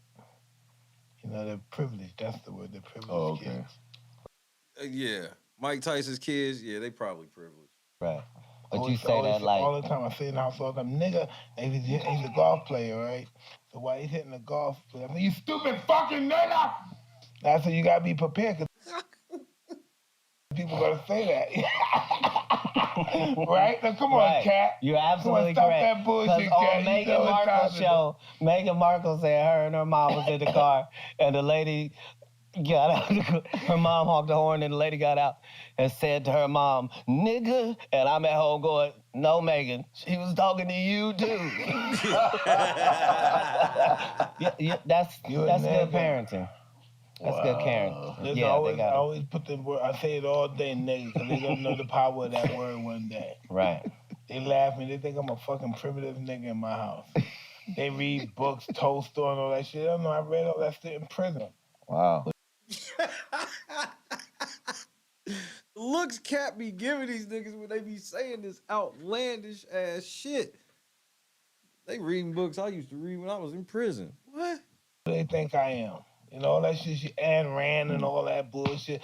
I read that stuff in prison. Who are you, little girl, 13 years old, with your little computer? Your computer... Hey, Mike, real quick, what was you in prison for? Just ask them how I did it. I got out the limo, grabbed her hand, went upstairs and fucked her. Can't match me. Are you crazy? Wow. Yo, Mike, why do you... I have to check them because they think they know something from these books and all this shit. I already read those books in prison, okay?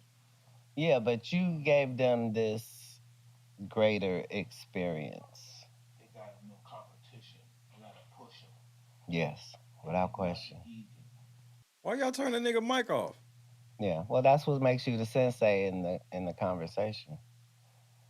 But they getting something from you. That's why I don't down Nick Cannon. Like, I understand what he's doing. Like, hey, you know, anybody kid in the world will listen to me sometime but my own. You know, they look at Dad from a different perspective. Everybody in the world loved Dad, but hey, I saw Dad and my mother arguing before, and Dad was out of place. They see that, other people don't see that. And so they're very familiar with your goods and your bad points in life. Which is healthy, though. And no doubt about it. They're gonna experience that as well. Right. But they don't dig it, you know. It's not that they just don't dig it. I think youth doesn't allow you to get the concept of some things. Agreed. I don't. Youth is wasted on the young. Indeed. Unless you're Peter Pan without being pedophilic like myself, and just... I mean, this is some shameful shit. You know, this is the height I was in 5th grade, baby, and I have maintained the waistline and everything as far as I can. Like I still watch more cartoons than I am proud to say on a daily basis, just because. You a Scooby-Doo type guy? No. Oh, no. Damn, man. No, because that's who you were. Huh? I love Man, Mike hot in the motherfucker, nigga. I'm sorry. Nigga, Mike Tyson hot in a bitch, and he mad at Whoo Kid, nigga. This nigga got all the smoke for Whoo Kid. That's who you were. Huh? I love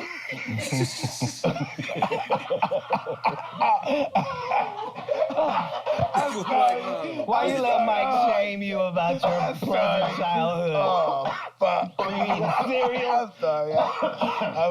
I'm sorry. Oh, damn, man. What did I do? I'm too high. I can't even smoke till I'm too high. What did I do this? I bring this out. Blame me. Y'all brought up nigga earlier. Was there a lot of racism back then? What? So this is the part where he's trying to get him to hurt his white fan base. Because this is a no-win question. Either he says that he dealt with some racism to wit, they hope that some white people don't understand, some of his white fans don't understand and hate him. But then if this nigga turn around and say, nah, ain't no white people ever did nothing to me, then some black people gonna be mad. Nigga, nigga, they tried to set up Katt a year ago, nigga. I forgot all about this shit. What the fuck kind of segue question was that? Everybody laughing and shit, but but hey, you said something about nigga, but what's up with the racism?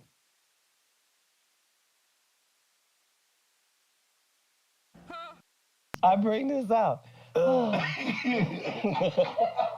Blame me. Y'all brought up nigga earlier. Was there a lot of racism back then? Like, you know, obviously there was, but racism with you, like your When the experiences. fuck is back then? I'm high right now. I'm high right now, but In the 40s. Back in the He said in the 40s, Cat. He said back when in the 40s, Cat. Nigga, they sit there tag team bodying this nigga. This nigga's supposed to be in there. He's supposed to be Mike Tyson handler, and he has no control of this situation, nigga. olden days. I'm talking about yes, the dinosaurs were out of pocket. So we had to kill them all. Cat, this nigga went to college. He said this nigga went to college. Fed. Who kid? Did you go to college? Hey Google, did DJ Who Kid go to college? Sorry, I didn't understand, but I found something else. You want to know, is DJ Whoo Kid Haitian? Yes. According to Wikipedia, DJ Whoo Kid was born Yves Mondesi on October 12, 1972, in Brooklyn, and is of Haitian descent. Thank you. Who Kid? What's the name of your college? How did you deal with that? Like, or if you have you had experience with that? What's the name of your college? I went to CW Post. What was that like? Like white kids and getting pregnant and shit like that. And doing White kids and getting pregnant and shit like that. Nigga, did you really go to that school? This nigga sounded more and more like the police, nigga. You had experience with that? What's the name of your college? I went to CW Post. Cedary Post? What? What was that like? Like white kids and getting pregnant and shit like that. And doing Okay. That shit. That's the most racist thing I've ever heard. You can't like.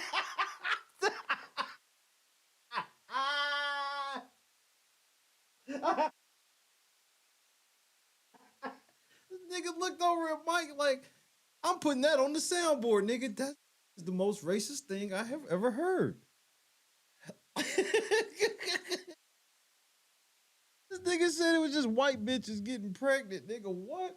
Bruh, let some white dude go on air right now and say some college was just a bunch of black bitches getting pregnant, nigga. Damn. What's the name of your college? How did you deal with that? Like, or if you have you had experience with that? What's the name of your college? I went to CW Post. What was that like? Like white kids and getting pregnant and shit like that. And doing Okay. That shit. That's the most racist thing I've ever heard. Look how you talk, Cat. Hey guys, what's my name? I'm Cool Cat. White people getting pregnant. That's the baddest thing in the world. This nigga talking about white people getting pregnant. Right, Cat? Let's just go to the trailer park. Look at the teeth, Cat. You never had no bad experience? Like, with racism? Oh, yeah. You got a chance to talk to Katt Williams. Why is it a point that you need to know about a racist experience he's gone through? This is weird. Yeah, all through my existence. All through it? Holy shit. Yeah, I did a lot of holy shit traveling. So if you do a lot of traveling, you see more. Is it because your fame, or is it initially your color, or? Racism takes many forms. How are they racist if it's about his money? If it's about his money, it ain't got nothing to do with the fact he's black.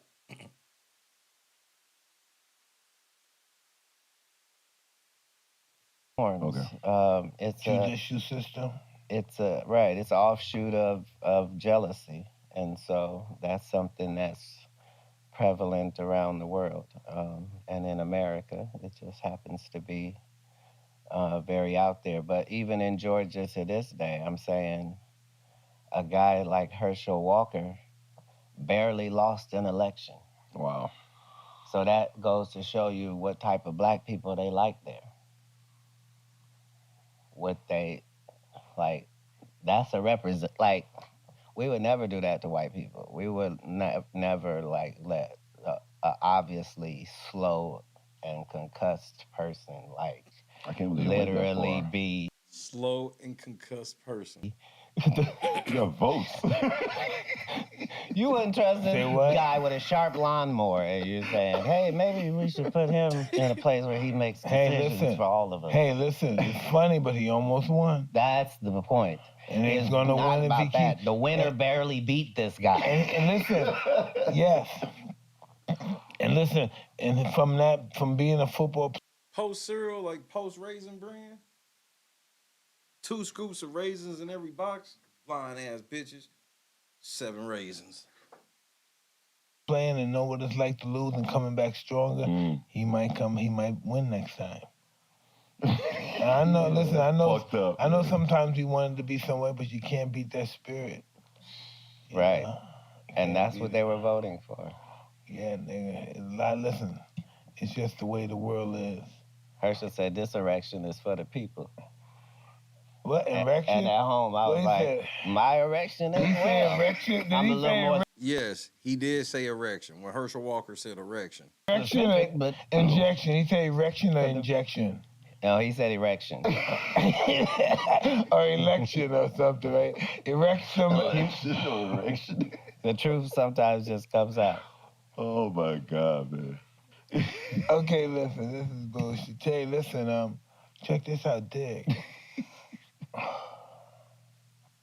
You know, Katt, during my drug days and shit, when I'm in and out of rehab, I had a fucked up relationship with my kids. And it's been probably 14 years we've been friends.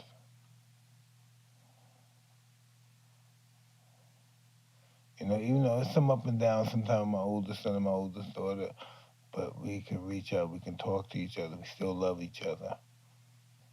And they all graduated from sophisticated colleges and stuff. And I always said to myself, wow, what would that be like? I never went to school or anything, I was just made to do this. I'm just very grateful I can send all these kids to NYU, all these Georgetown, I can send them to college, and I never finished 10th grade. You did your college in prison? Absolutely. I took the punches so they wouldn't have to. Bars. Yeah. I look at my son, he's 11 years old. I said, damn, when I was 11, I was locked what he couldn't handle what I survived would have killed him. No, Mike, any 11-year-old. Yeah.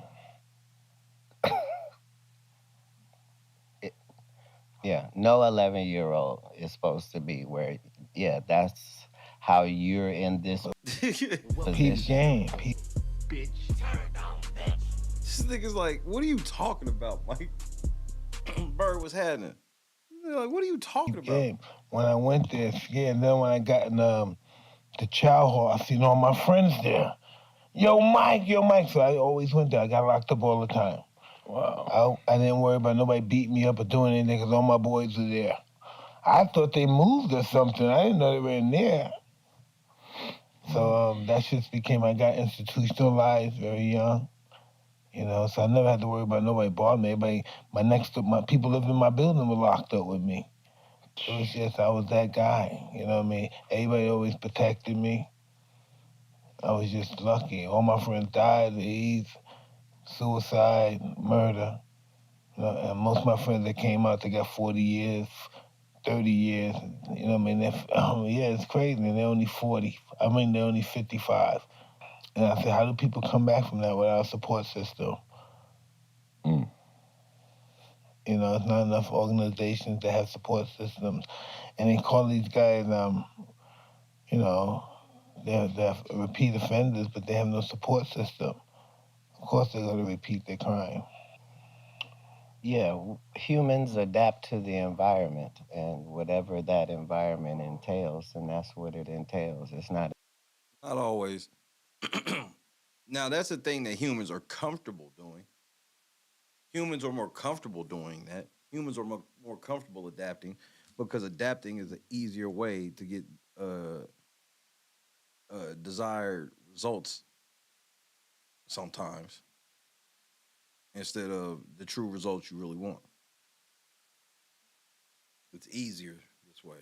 Until you're faced with others that you figure out how other people are living. But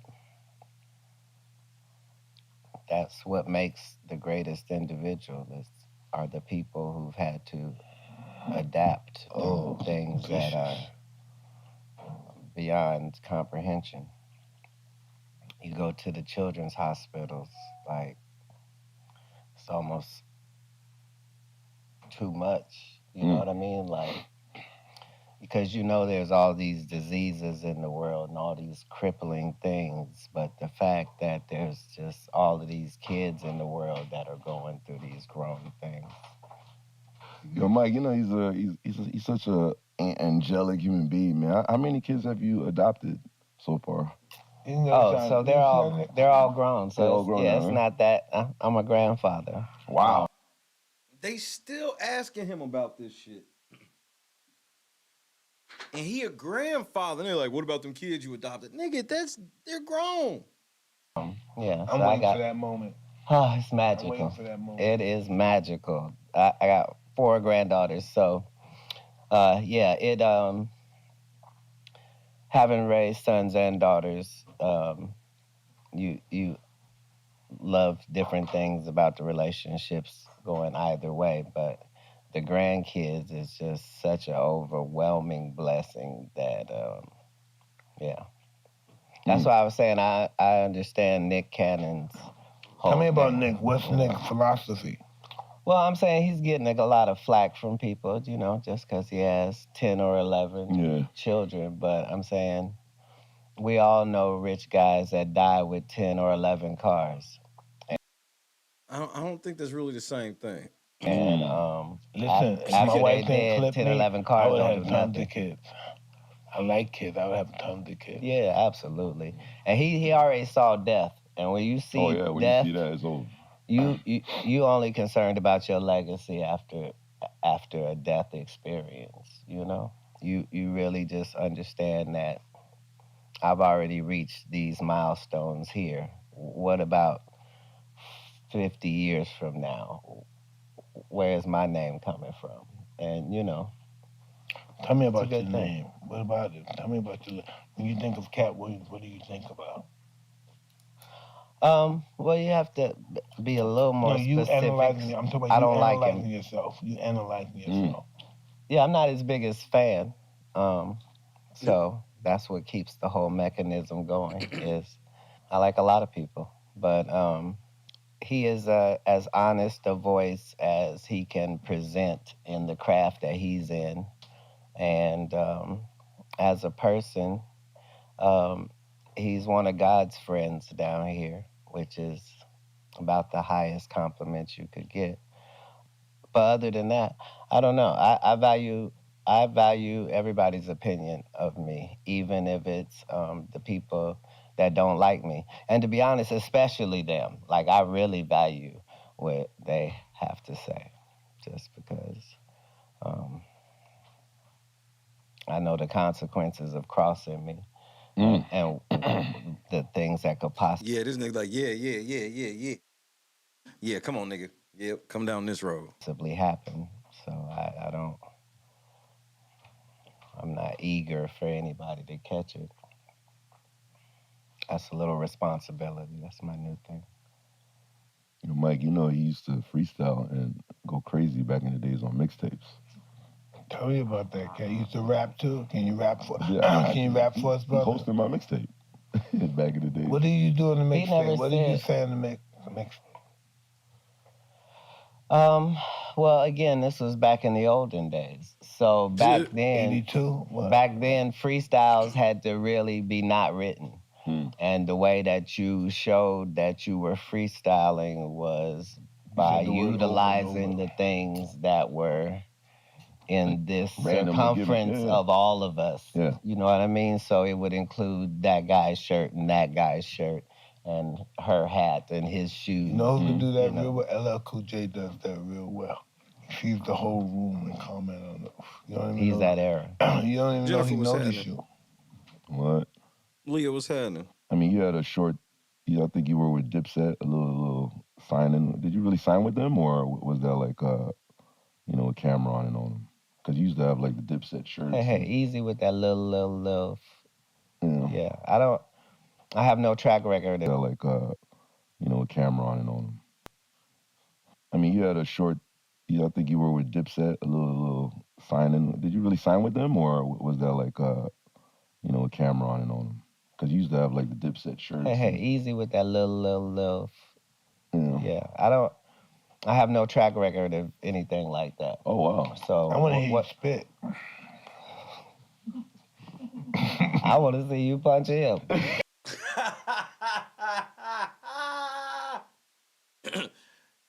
Hey, let's trade that, Mike. Sock that nigga, and then we can hear Katt Williams spit, nigga. I have no track record of anything like that. Oh, wow. So I want to hear you spit. I want to see you punch him. If I do that, you'll spit. He said, so if I do that, you gonna spit? You know Mike Tyson would hitting the motherfucker. You ever seen Mike Tyson Mysteries? Damn near every episode he hit a motherfucker with one punch and kill him. So I want to hear you spit. I want to see you punch him. If I do that, you'll spit. You scaring me right now, man. If I'm working, I want everybody to work. Oh, yeah. Oh, shit. Yeah, so I'm the soldier boy of comedy. Okay. I was doing all of that just because I was really doing all of that. Did anybody ever come on stage try to get you because you ranking them so bad? In the era of comedy that I was in, if somebody didn't like what it was that you said, they dealt with you either backstage or in the parking lot after the comedy show. And I always had the hood clubs in the cities that I was in. So if we were in Oakland and I was at Jeffrey's Inner Circle and I was in Hunters Point and I'm in East Oakland, so I'm saying when I come to LA, That's not some fun places. they are. They're full of life, and getting those experiences is how I'm able to sell experiences because I've seen, you know, a lot of living, if that makes any sense. Wow. A lot of living in a short life. Right. Mike really sitting there like an old glad nigga, bro. about the age. Like, that's the part I'm loving the most. Just the fact that we all have made it to this point, you know, given how things were, and now to see what type of world you're having to grow up in if you're growing up now. My God. None of us can even imagine what our trajectories would have been like if we were afforded the same opportunity as the person that's 7 right now. But that's the beauty of the true evolution, you know. Doing any movies lately? Yeah, I got 2 upcoming as well. I enjoy. I think I've done like 60 movies now. Whose white baby is this? Whose white baby is that? I haven't played Katt Williams yet. So that's what I think what I like the most. Well, I tell my audience, you know, how wrong that was, of how robbed you were. But yes, yeah, we already cemented the deal just so. It's so high. It's too high over here. That's a blessing to hear you say. That was really my goal. I was like, I don't feel like anybody's hotboxing, Mike. Like, an interview is an interview, but it's not hotboxing unless Mike says. This nigga is like atrociously high. This nigga just digging through the ball and shit. Mike hot than a bitch, nigga. I'm high. We never read nothing up here, huh? Got any regrets, nigga? Damn. That's a little threatening. I'm sorry. They're going to edit that right in. Let's keep it real, right? Yeah, I keep lots of. See? Wow. Look at that. Damn. That was at a movie premiere. Yeah, movie we were premiere. both in the movie that's in the poster behind you. A scary movie, one of those movies? Yes, sir. Absolutely. I'm in Rush Hour 4. fighting with Jackie Chan, nigga.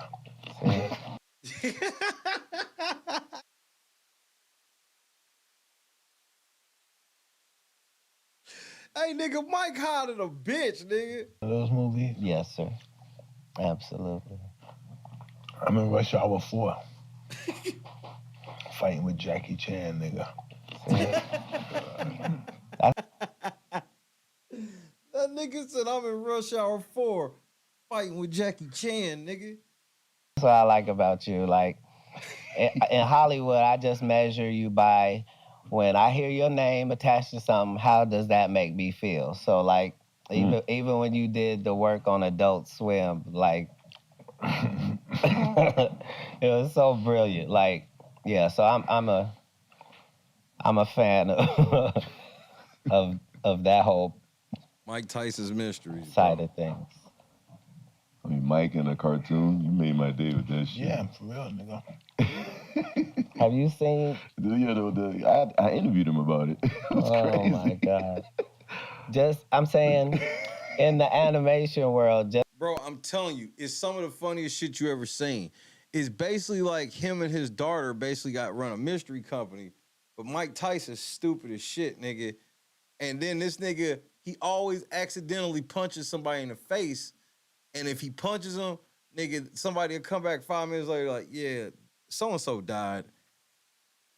Like, nigga, I ain't gonna lie, man. Mike Tyson Mystery is one of the funniest cartoons I've ever seen, bro.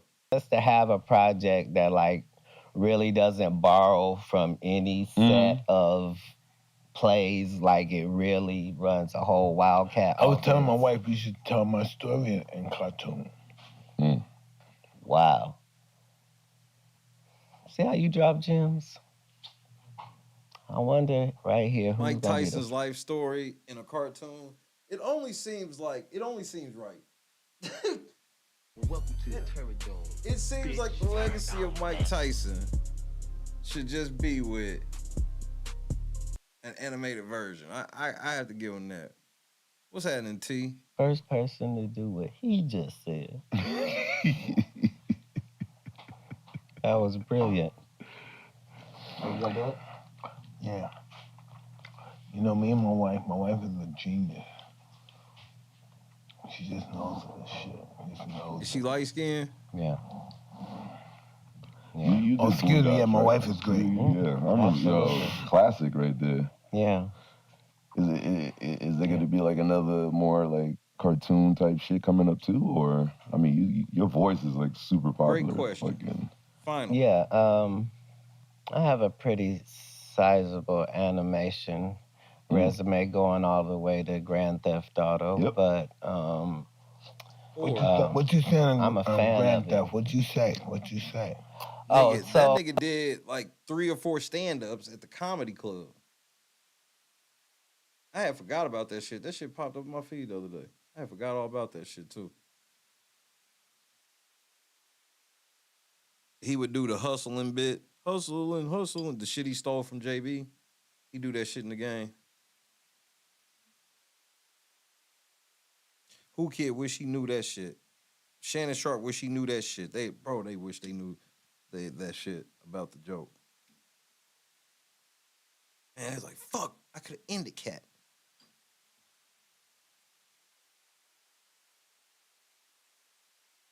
The funny part is Katt gonna fuck around. Somebody gonna ask you about it. Be like, he gonna tell a story about when JB taught it to him. That would be the funniest shit ever. Then they come out like, yeah, that is JB shit. Good eye. JB had taught me that in my travels. Shout out to JB Smooth.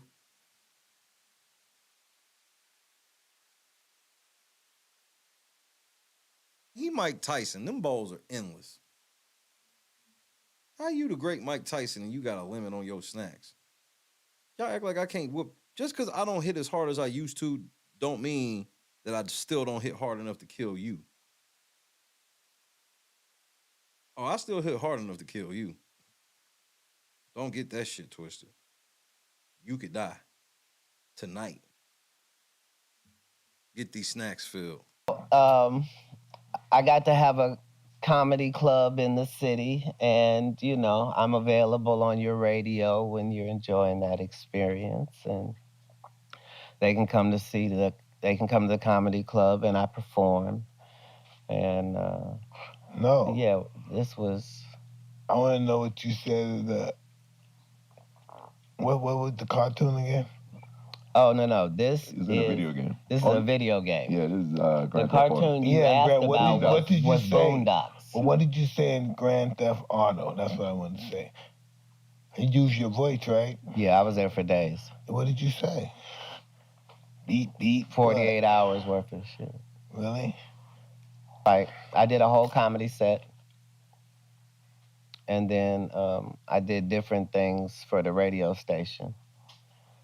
I appreciate the animation projects. I did Cats and Dogs. I like, but in the Boondocks though, it's actually my license going into that. You know, the character looks like me. Wow. You know, so pimpin'. That's a whole different Mike Tyson type level. It's all good. I respect that. When are you and Mike gonna do something together like a cartoon? Get out our That'd be business. The wildest shit. Shit, huh? That's a good question. Right. Some really brilliant ideas have gone on in this conversation. I used to be at the same agency he was at, and so I would be privy to these moves he was making. And as a business person, I'm like, man, this guy is not afraid to take chances, and he nails it every time. Like, hold on, right quick. The one man.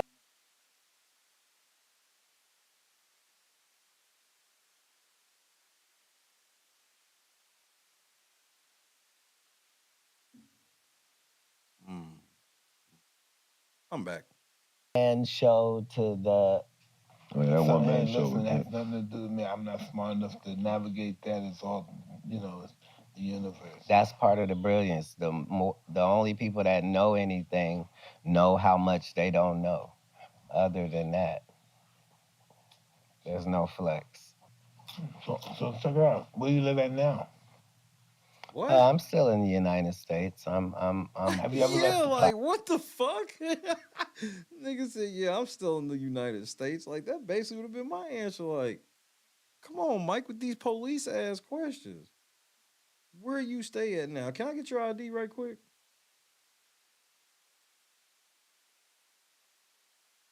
Are you refusing? Damn. Coastal. Have you ever left the country? Oh yeah, I had done missionary work in Haiti. Oh, my son does that 2 shit years too. before I was 15. Yeah. My son does that shit. My son, his name Miguel Tyson. He goes to different country, build dams and bridges. I love Haiti. They were having children dying from diarrhea was the number one killer in the region that I was in. Wow. And so I would fill my pockets with salt, and I would go to the villages and in Creole explain to the mothers that if you just put this in the baby's water, then because, you know, they would just get so dehydrated and then they couldn't drink and then the water's not clean. Cat, know what he doesn't understand? What's that? That, a lady might be 50 years old, never had a cat spit. Never had an injection, never been tested, never been observed, never seen a doctor. Yeah, like. Can you imagine that? A life of no appointments, old, no never seen a checkups. doctor. Right. And living with whatever that means. So something that in this society you would just get treated immediately. I'm a pig, all the food is on me. They live through that. Are you being attacked by food again? Yeah, you the only nigga that smoke weed in this show. I mean, it's I hungry as a apologize for that. motherfucker. I really cut down. I don't know. I mean, Mike is mowing, nigga. I laid off as it started affecting you. Like, bro, watch. Yeah, I see why he laughing on that. But watch this nigga try to throw this popcorn in his mouth, nigga. This nigga Mike higher than a bitch. Smoke weed in this show. I mean, This nigga Mike higher than a I'm a motherfucker. pig, all the food is on me. They live through that. Are you being attacked by food again? Yeah, you the only nigga that smoke me in this show. I'm just I hungry as a apologize for that. motherfucker. And I really cut down. I don't know if anybody at home knows. I laid off as it started affecting you. I'm always missing. I can't find my fucking mouth. Where do one of the questions? Where do you get your happiness from? He's a fucking comedian. Why he's a fucking comedian? Of course he's gonna be happy. Yeah, Like, damn, come on, Mike. Shit, Mike, like, I'm not that high. I'm not high enough for you to slide these questions in. Stop asking my guests stupid shit, nigga. Fuck. Is that always the case? Yes. Okay. Yeah, because I'm always looking for that. So I'm finding my happiness in wherever this is. So that's why I enjoy golf, because it's the chance for me to play a complex game that requires me to outthink the surroundings while also battling the best I've ever done, while also enjoying an outside environment and also being able to smoke and drink and be in a wheeled vehicle. And, you know, it's like I cultivate those experiences. And my life is completely full of magnificent women.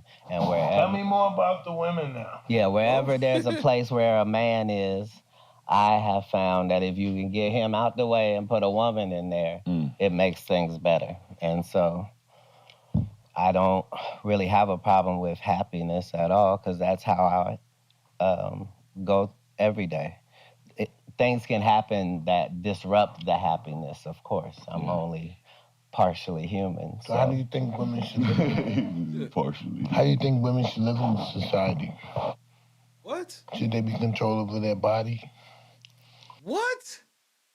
Mike Tyson, what are you doing now? You, bro, again, Katt Williams in the faces he make when these niggas ask these out. Do you think women should have control over their bodies? What the fuck kind of setup ass question was that? Hold on, nigga. Mike sobered up real quick to drop that one, nigga. Hold the fuck on, nigga. Shit. Oh, because that's how I go every day. Things can happen that disrupt the happiness, of course. I'm only partially human. So how do you think women should live? Partially. How do you think women should live in society? Should they be control over their body? What?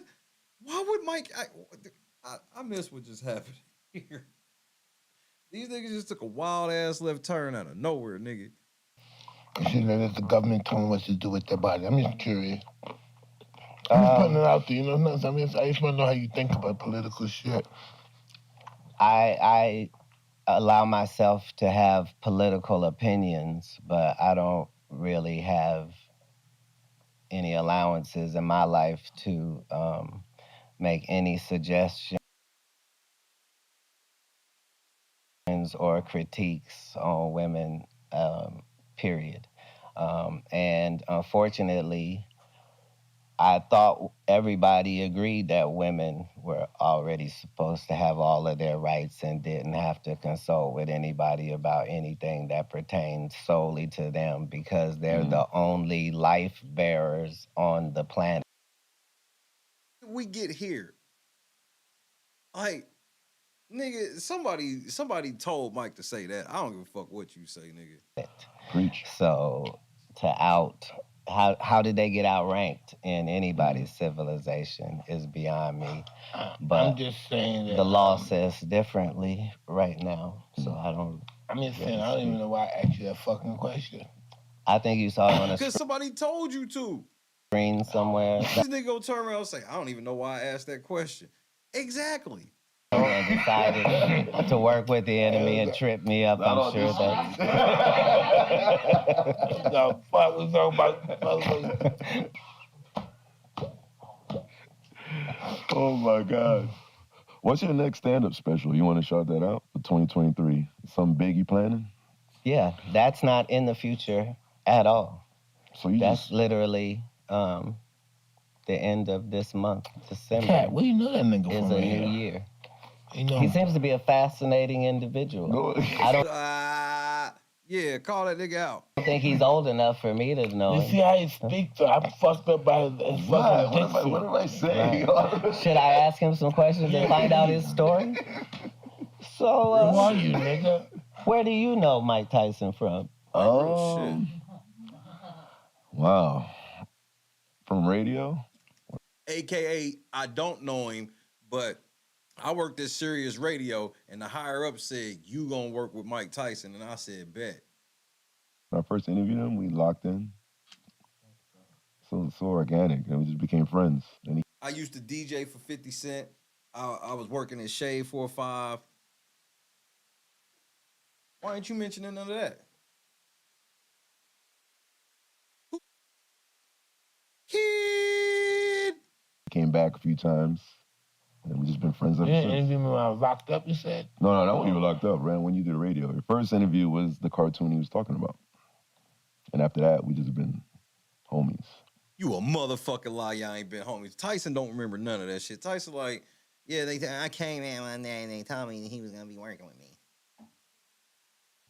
Mm-hmm. And what about you and Katt Williams? I mean, my relationship with you is Hot 97 back in the days, hanging out. Hot 97. Yeah, we used to, you came on my show once with a couple of your clique and stuff. I used to interview you. You come through, show support, fuck with your shit. You funny, you funny nigga. Funny how? Like I amuse you, like I'm a clown, like I'm a fucking joke. Funny. Thank you.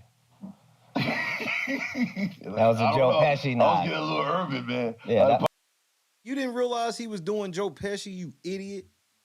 Funny how? Motherfucking funny. Thank you. That was a Joe Pesci nod. I was getting a little urban, man. Yeah, I was getting a little urban. What the fuck does that? This nigga Who Kid is the feds, nigga. What? Somebody tell me, what does that mean? I was getting a little urban. Like I've never heard it. What the fuck? Nah, hold on, bro. What the fuck does I'm getting a little urban mean? Somebody explain this to me. This niggas from all over the world in this chat. Funny how? Motherfucking funny. Thank you. That was a Joe Pesci nod. I was getting a little urban, man. Yeah, I apologize. that was a Joe Pesci nod. Oh, hey, chill. Send her over a barrel and show her to 50 states. What? That's a phrase. Nigga, nobody's ever said that. Chill, I got a fucking gift for you. This is a gift from Tyson 2.0. We got some weed in here. Thank you so much. Hot boxes, what? Shit. Thank you so much. This nigga like, yeah, it's some weed shit. Look, nigga, we got some of the Tyson weed. You gonna be hot on the bitch. Here, take this bag, nigga. Hotboxing.store. Please, thank you. Some weed. Thank you so much. Roll it up if you like. He said it's some weed. You can roll it up if you like. Man, Mike Tyson's one of the greatest hosts of all time. Hotboxing.store. I like having them sit down and talk for a while. Mike, and see now Mike trying to look, smoke a couple blunts, stay a little while. These niggas like, look, I don't think y'all know how much weed y'all need to get. Y'all don't have enough weed for what y'all trying to do. Just because y'all stupid high, this is like me sitting in the room with a bunch of people stupid high. I'm going to be laughing just at how high y'all are. Like, yeah, roll up so we can talk some more. Nigga, what? Take their hands, talk shit. I'm saying got places to go, okay? None that are topping you, sir. This is a great experience. Hey, Katt. These are hundreds of millions of people here. There's tens of millions of people here. Just tell them how to get in contact with you, what you want them to see, what you're doing. Just tell them anything, man. Yeah. They love you. They want to see you, brother. Thank you. Tell them where you're performing at. Thank you. If you're looking for me, you can catch me at hotboxing.store. You can catch me there, primarily. Also, I'm on Instagram, cleverly hidden under the name Katt Williams.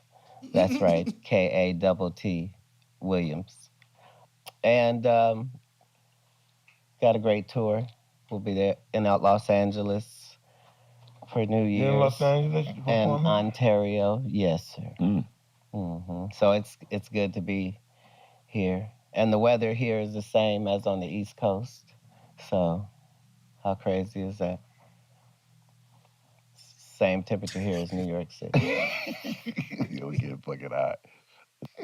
You know, I'm telling you, that's the worst feeling ever.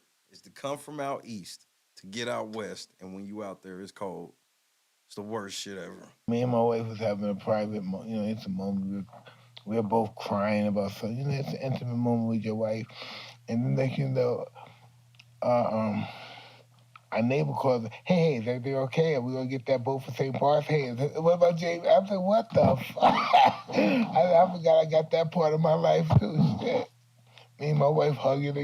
Nigga, Katt Williams, like when motherfucking Mike Tyson be going into these cringy ass motherfucking stories, nigga. The kids that we talking about us crying. You believe this shit? Nigga talk about a boat and St. Bart's and what plane we gotta get. I'm like, what the fuck? I just forgot I lived that life too. I'm crying about my fucking past with my wife. Okay, I'm sorry. Please tell these niggas some more shit, please.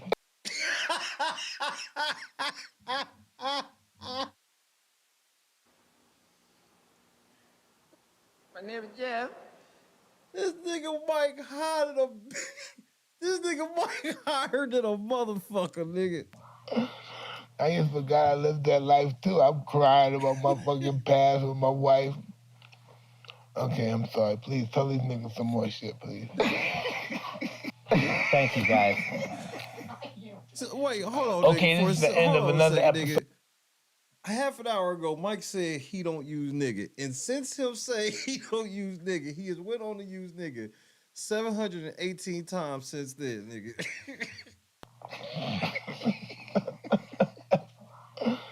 I just forgot I lived that life too. I'm crying about my fucking past with my wife.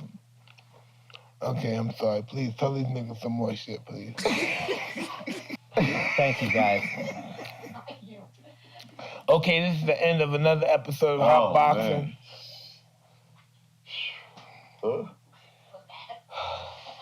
Hold on, nigga. Mike Tyson almost socked you over. Whatever the fuck he just did, nigga. Mike Tyson almost got up and punched that nigga in the face. Hold on, nigga. Okay, this is the end of another episode of Hot Boxing. Nigga, did you just speak over me? This nigga think it's a... Hey, nigga. Nigga, Mike Tyson. Don't try to laugh that shit off, Whoo kid. Nigga. Nigga, what did he tell you about talking over him when he saying shit, nigga?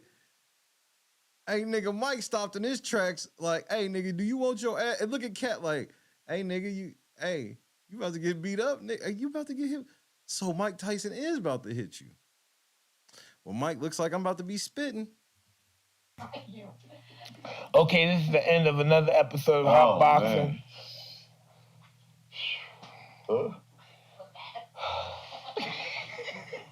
Hey guys, this is the end of another great episode of Hot Boxing. He didn't even have to say nothing.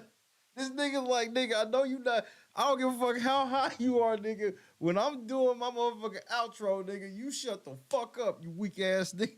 Who kid trying to laugh this shit off, nigga? Mike was not laughing, nigga. Tell these niggas some more shit, please. Hold on, nigga. Mike was not laughing, nigga. Thank you, guys.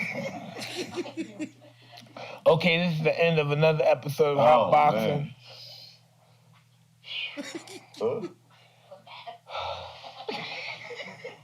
Hey guys, this is the end of another great episode of Hot Boxing. I'm Mike Tyson.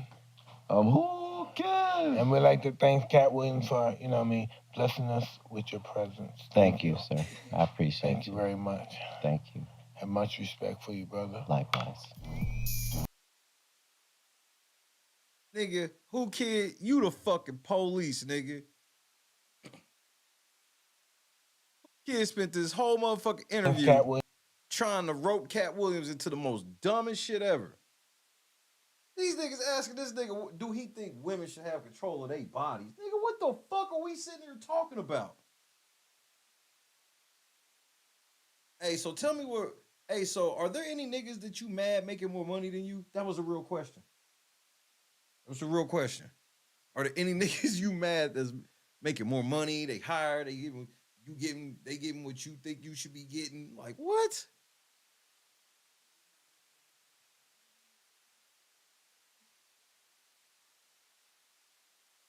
Nigga. Nigga, motherfucker, I forgot that they tried to use Mike Tyson to set this nigga up. They knew that he loved Mike Tyson, and they put the fuck up in there. And like, bet, we got this nigga. We'll have Whoo Kid in there, so Whoo Kid can ask all the real questions we want, because Mike he ain't gonna remember shit.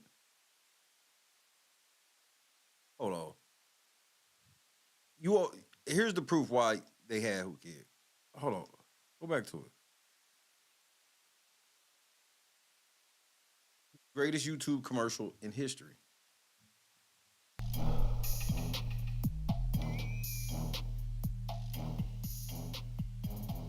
Tis the season for clean balls, from stocking stuffers to white elephant to Manscaped products, or at the top of every wish list. Manscaped is a one-shop stop for all the holiday needs. They have the perfect gift in the Platinum Package 4.0 plus perfect stocking stuffers. Manscaped offers a handful of liquid fermentation, shampoo, body wash. Why would you pay Mike Tyson to do anything other than be seen in the ad? If I'm paying for Mike Tyson to do my ad, I'm just paying for this nigga to be seen. This nigga is so fucking long. 4.0 plus perfect stocking stuffers. Manscaped offers a handful of liquid fermentation, shampoo, body washes, upstairs, downstairs deodorant, gel, exfoliants, absolutely everything they could and need to keep clean. Go beyond the growing with Manscaped's full body product line. Dad has a nasty nose hair. Save his life with the Weed Whacker nose and ear hair trimmer. The Shear 2.0 is their full kit for nails, cares with scissors, clippers, tweezers, and a file. There's a new Preserve cologne that brings a light, breezy, woodsy feel and gets A what? A what? Hold on, Mike. It brings a what? What was that? nails, cares with scissors, clippers, tweezers, and a file. There's a new Preserve cologne that brings a light, breezy, woodsy feel and gets A light breezy what? nails, cares with scissors, clippers, tweezers, and a file. There's a new Preserve cologne that brings a light, breezy, woodsy feel and gives a fresh tree scent even after Christmas is. Why would y'all have Mike read all of this? Why wouldn't y'all put, bro? Y'all should have had Chat GPT do this, bro. Oh my goodness. Woodsy, woozy, woozy, woodsy, woozy.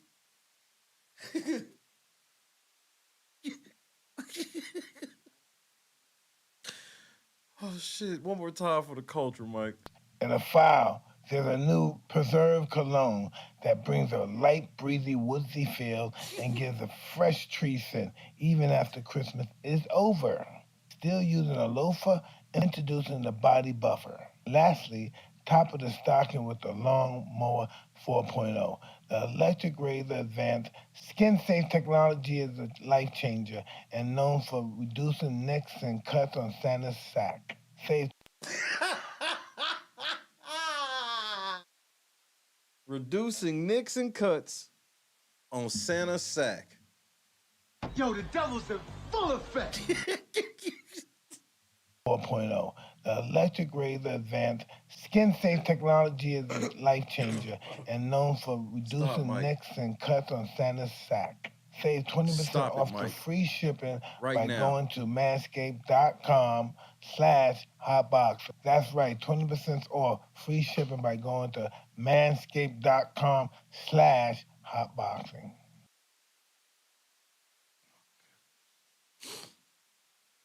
You gotta reduce nicks and cuts on Santa's sack, nigga. I can't with Mike Tyson.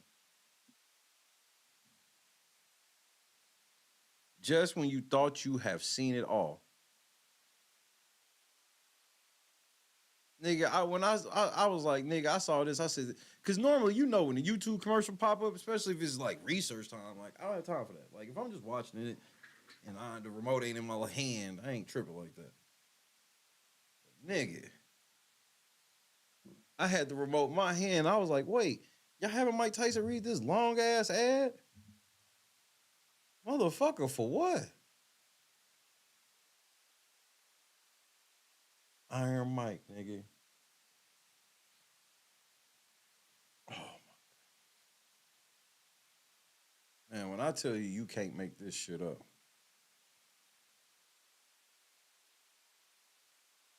Hot boxing with Mike Tyson, nigga.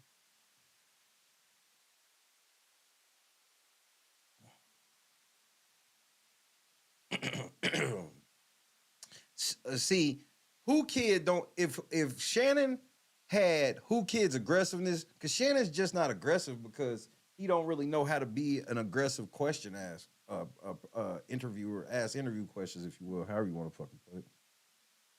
He's not good at that. So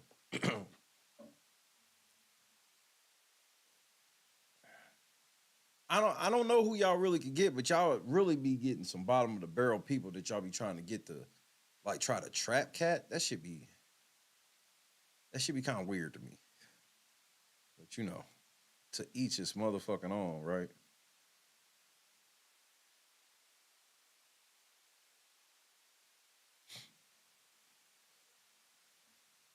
Oh my goodness.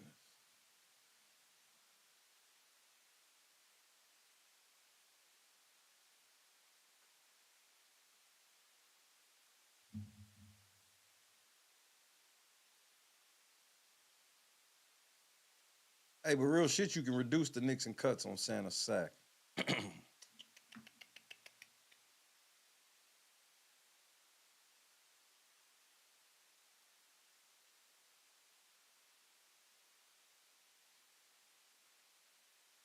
said that for real. He said that for real.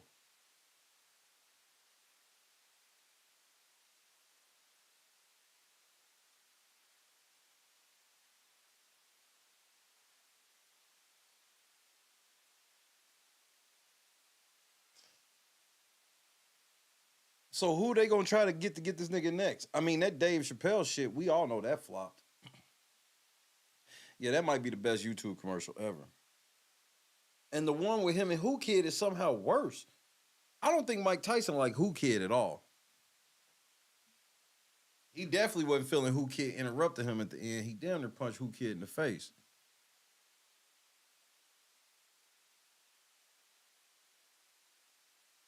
Whoo Kid is in TNA right now? What the fuck?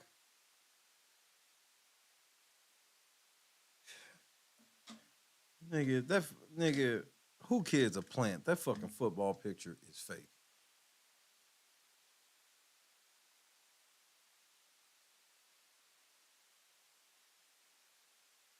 Yeah, Woozy Phil.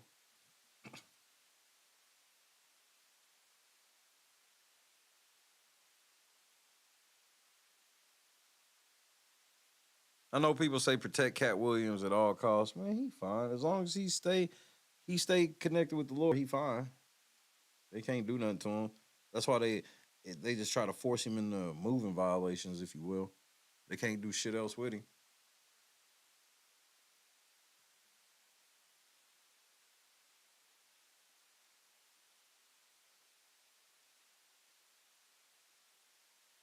Mm-mm.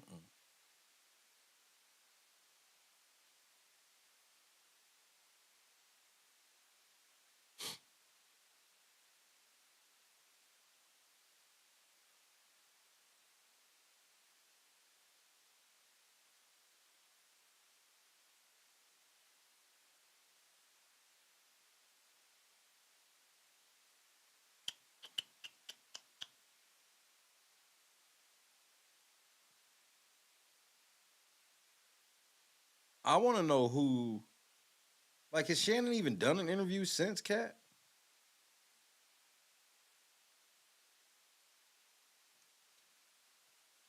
Hey, man, did y'all see that shit with DJ Academics, bro?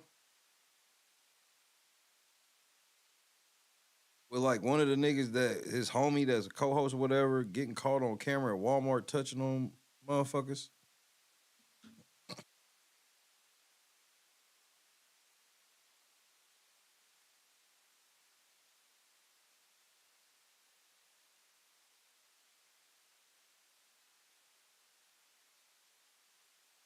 What about Country Wayne?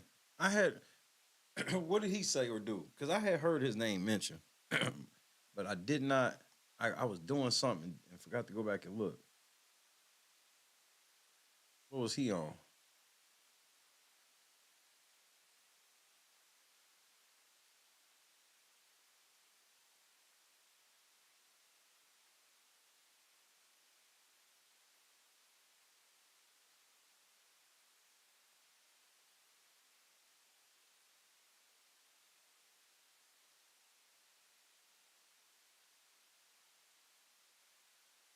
He interviewed Country Wayne. I know who Country Wayne is. I was asking about. I was asking what about him. I didn't know you was referring to my Shannon Sharp question. My bad.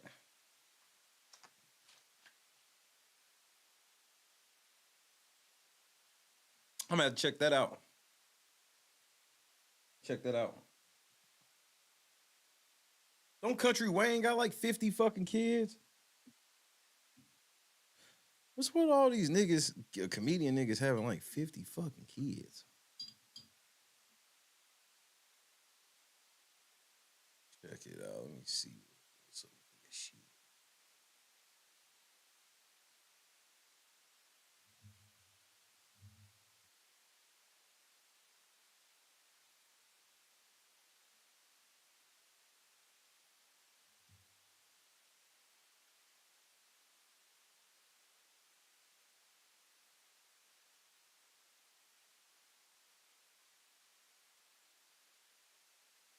Damn, they went for like 2.5 hours.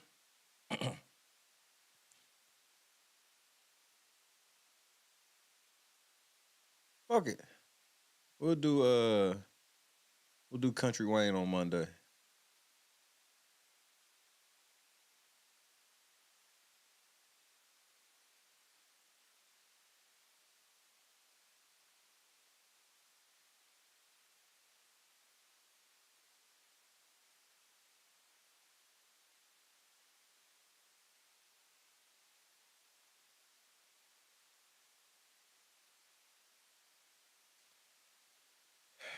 I think I like Country Wayne funny on the internet. I found his stand up to be just like mid. You know, I ain't got no beef with the nigga and no shit like that.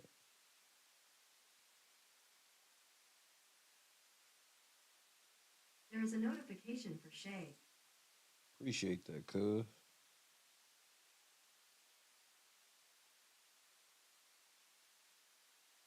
Yeah, that's what we'll do Monday. We'll Country Wayne it. I still can't believe this bitch moved to Houston. I can't believe it. I can't believe it.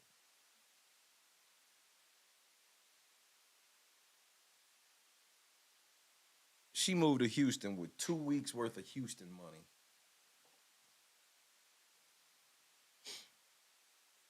Because she was going to make it as an influencer. As she sees the camera in there and don't run to that bathroom in there to get influencer ready because this might be her shot. What if that was her shot? She's sitting there with a fucking bonnet on, kids' heads nappy than a motherfucker.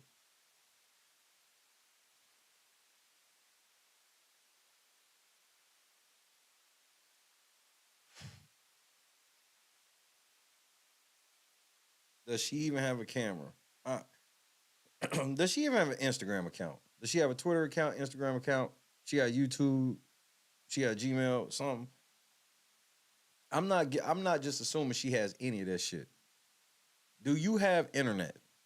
Let's start there. Where's your internet access? Where do you access the internet from?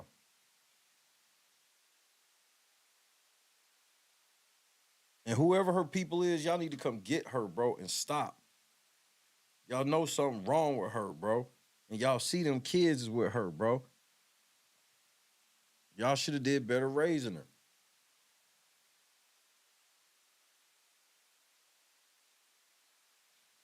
One more time for the culture before I get the fuck up out of here. This shit wild. It is so cold out here tonight that those city officials are freezing throughout Harrison tonight, giving shelter to those who couldn't find a warm place to sleep. Get somewhere safe and warm for the night until I'm able to figure out at least how to get home. Kiara Jones came to Houston from Tallahassee at the start of the new year, chasing after a dream. This is like one of the biggest populations of the social media influencers. That's kind of my goal, to become a big influencer. She'd been staying at a motel this month with her 3 little munchkins. I love them. Is this camera on me? Yes, it's on. That's stupid. Use your common sense. Sweet. But by Monday, she says she'd run out of money. It just I'm losing my motherfucking mind, man. became too much for me after a while. With temperatures dropping and no place to go, she says she called 911. Police brought her and her kids here.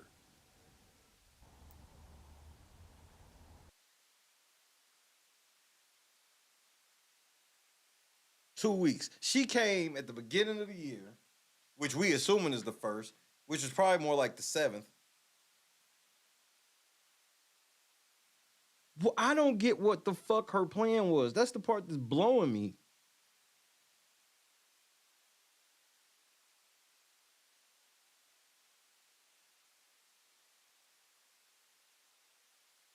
And motherfucking Houston niggas is trying to get her the fuck up out of there before she in a political ad. Do you want your taxpayer money paying for dumb bitches like this? My dream's always been an influencer, and I knew to come to Houston.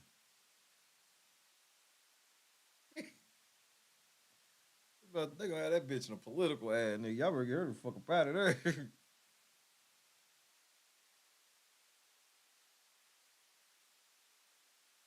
Nigga, just when you thought you've seen it all.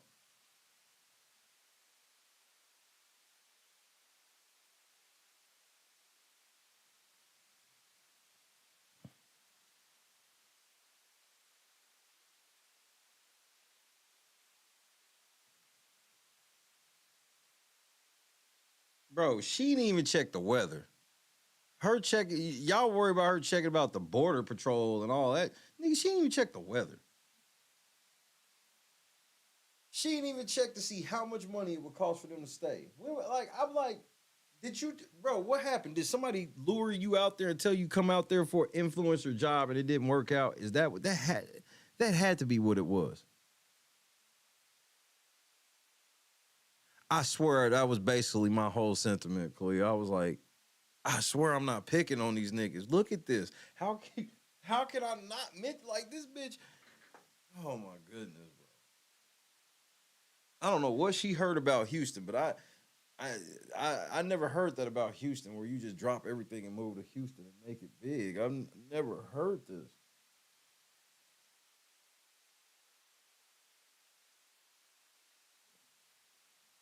Yeah, it sounded like she was getting scammed, nigga.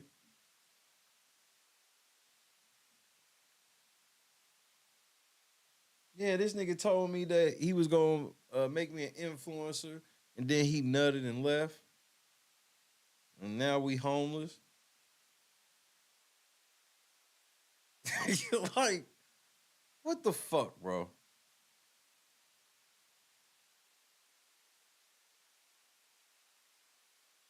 This can't be real.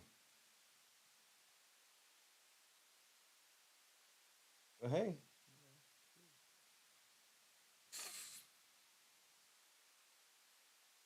Man, I guess I'm gonna get the fuck up out of here. Get a jump on my Sunday. You know I'm back on Monday. Make sure y'all go say a word, or hear the word, say the word, read the word, one of them, all of them. But for now, say goodnight to your boy.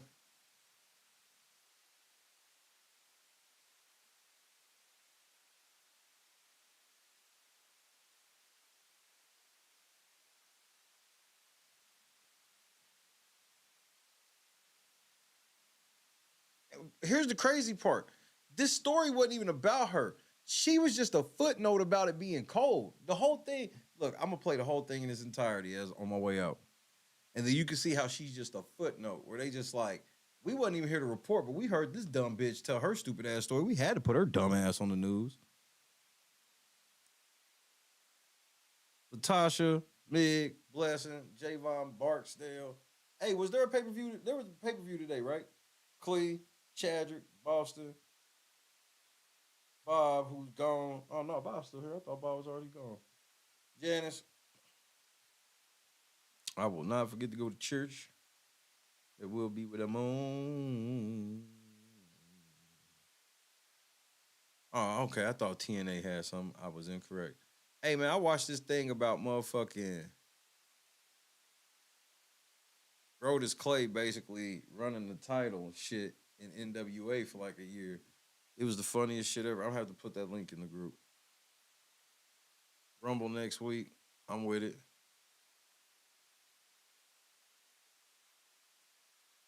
With it.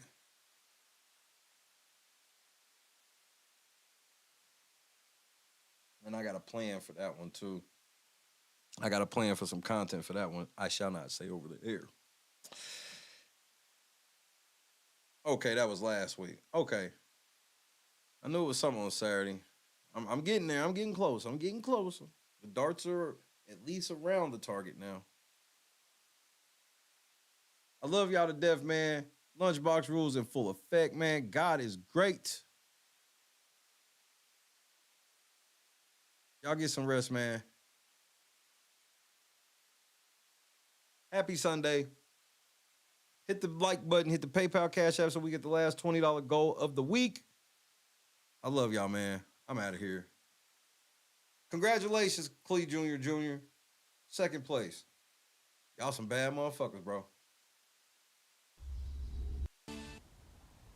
It is so cold out here tonight that those city officials are saying just stay indoors for now. And tomorrow when you get out on the roadways, look out for patches of ice. But you've got to be cautious. There are going to be ice patches, and probably until about midday tomorrow. City leaders want to make one thing clear. This isn't over yet. We're going to get another freeze tonight, and those roads are going to refreeze. So ensure that we're doing the right thing. If you don't need to be on the roads, stay off the roads. They are going to be dangerous. As of last update from city officials, Houston has seen more than 250 car wrecks since yesterday, 45 fires, and a small number of people who've died, possibly as a result of the freeze. But nobody has to be left in the cold tonight. The mayor toured this warming center in Acres Homes this afternoon. It's one of dozens spread throughout Harris County tonight, giving shelter to those who couldn't find a warm place to sleep. Get somewhere safe and warm for the night until I'm able to figure out at least how to get home. Kiara Jones came to Houston from Tallahassee at the start of the new year, chasing after a dream. This is like one of the biggest populations of the social media influencers. That's kind of my goal, to become a big influencer. She'd been staying at a motel this month with her 3 little munchkins. Is this camera on me? Yes, it's on. That's stupid. Use your common sense. I love them. They're so sweet. But by Monday, she says she'd run out of money. It just became too much for me after a while. With temperatures dropping and no place to go, she says she called 911. Police brought her and her kids here. Now, the fire chief says that he expects to hear lots of flooding calls tomorrow. He's saying that once the water in those burst pipes starts to thaw, it's going to wreak havoc on some of those homeowners. Back to you. Great to see us. Notice how he don't wrap it up with her. He just wrapped up the weather. Safety net for the vulnerable. Matt Doherty, thank you for the update tonight.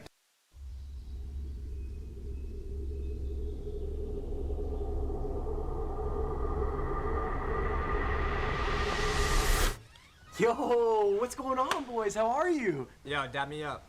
Hey, all right, damn. What part of the city are you from? Yo, what's up? there, brother. Hey, Yeah. What's up? Yeah. You guys ready for this? Take this. Oh, all right, sick. Why don't you guys come inside? Don't ski. These are the guys. I'm Octavius Gray. And I'm Steve. Steve Lavoie. It's okay, I have vape in here, right?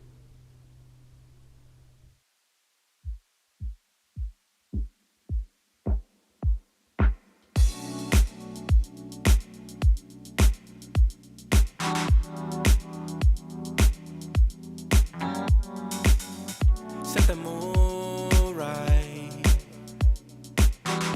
Pick you up, baby, I'm looking so fly. Sunset rooftop, yeah, that's nice, right? Hop in the G-Class, I know you need that. Heart racing fast like the speed of light. Is this attraction, or is it the moonlight? You want satisfaction, but only for one night. This could be real love, but you've been broken, and I just want you to see what I can be for you. What I can be for you. What I can be for you. What I can be for you. What I can be for you. You got me wrapped up in your love. Barely. Finding you is like a treasure. Making my heart feel this way, yeah, yeah. And I'll treat you so damn special. What you did, who you were with, I don't care about those days. When I'm with you, I won't complain. Share your success and heartbreaks. Yeah, you know I stay by your side. Never leave you dissatisfied. But I need you to let me know. Is this attraction, or is it the moonlight? You want satisfaction, but only for one night. This could be real love, but you've been broken, and I just want you to see. I mean, this is some shameful shit. What I can be for you. What I can be for you. What I can be for you. What I can be for you. What I can be for you. Baby girl, it's just one night. Yeah, baby girl, it's just one night. Oh, yeah, it's just one night. Yeah, baby girl, it's just one night. Yeah, girl, it's just one night. Yeah, baby girl, it's just one night. Oh, yeah, it's just one night. Yeah, baby girl, it's just one night.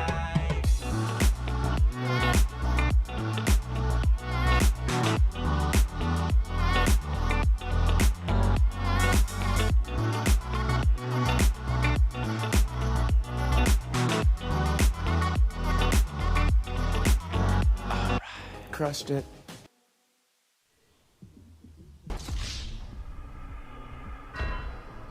That's better. Almost missed it. God is great, bro. I love y'all to death. I'll see y'all Monday. Get your butt up and go to church, bro.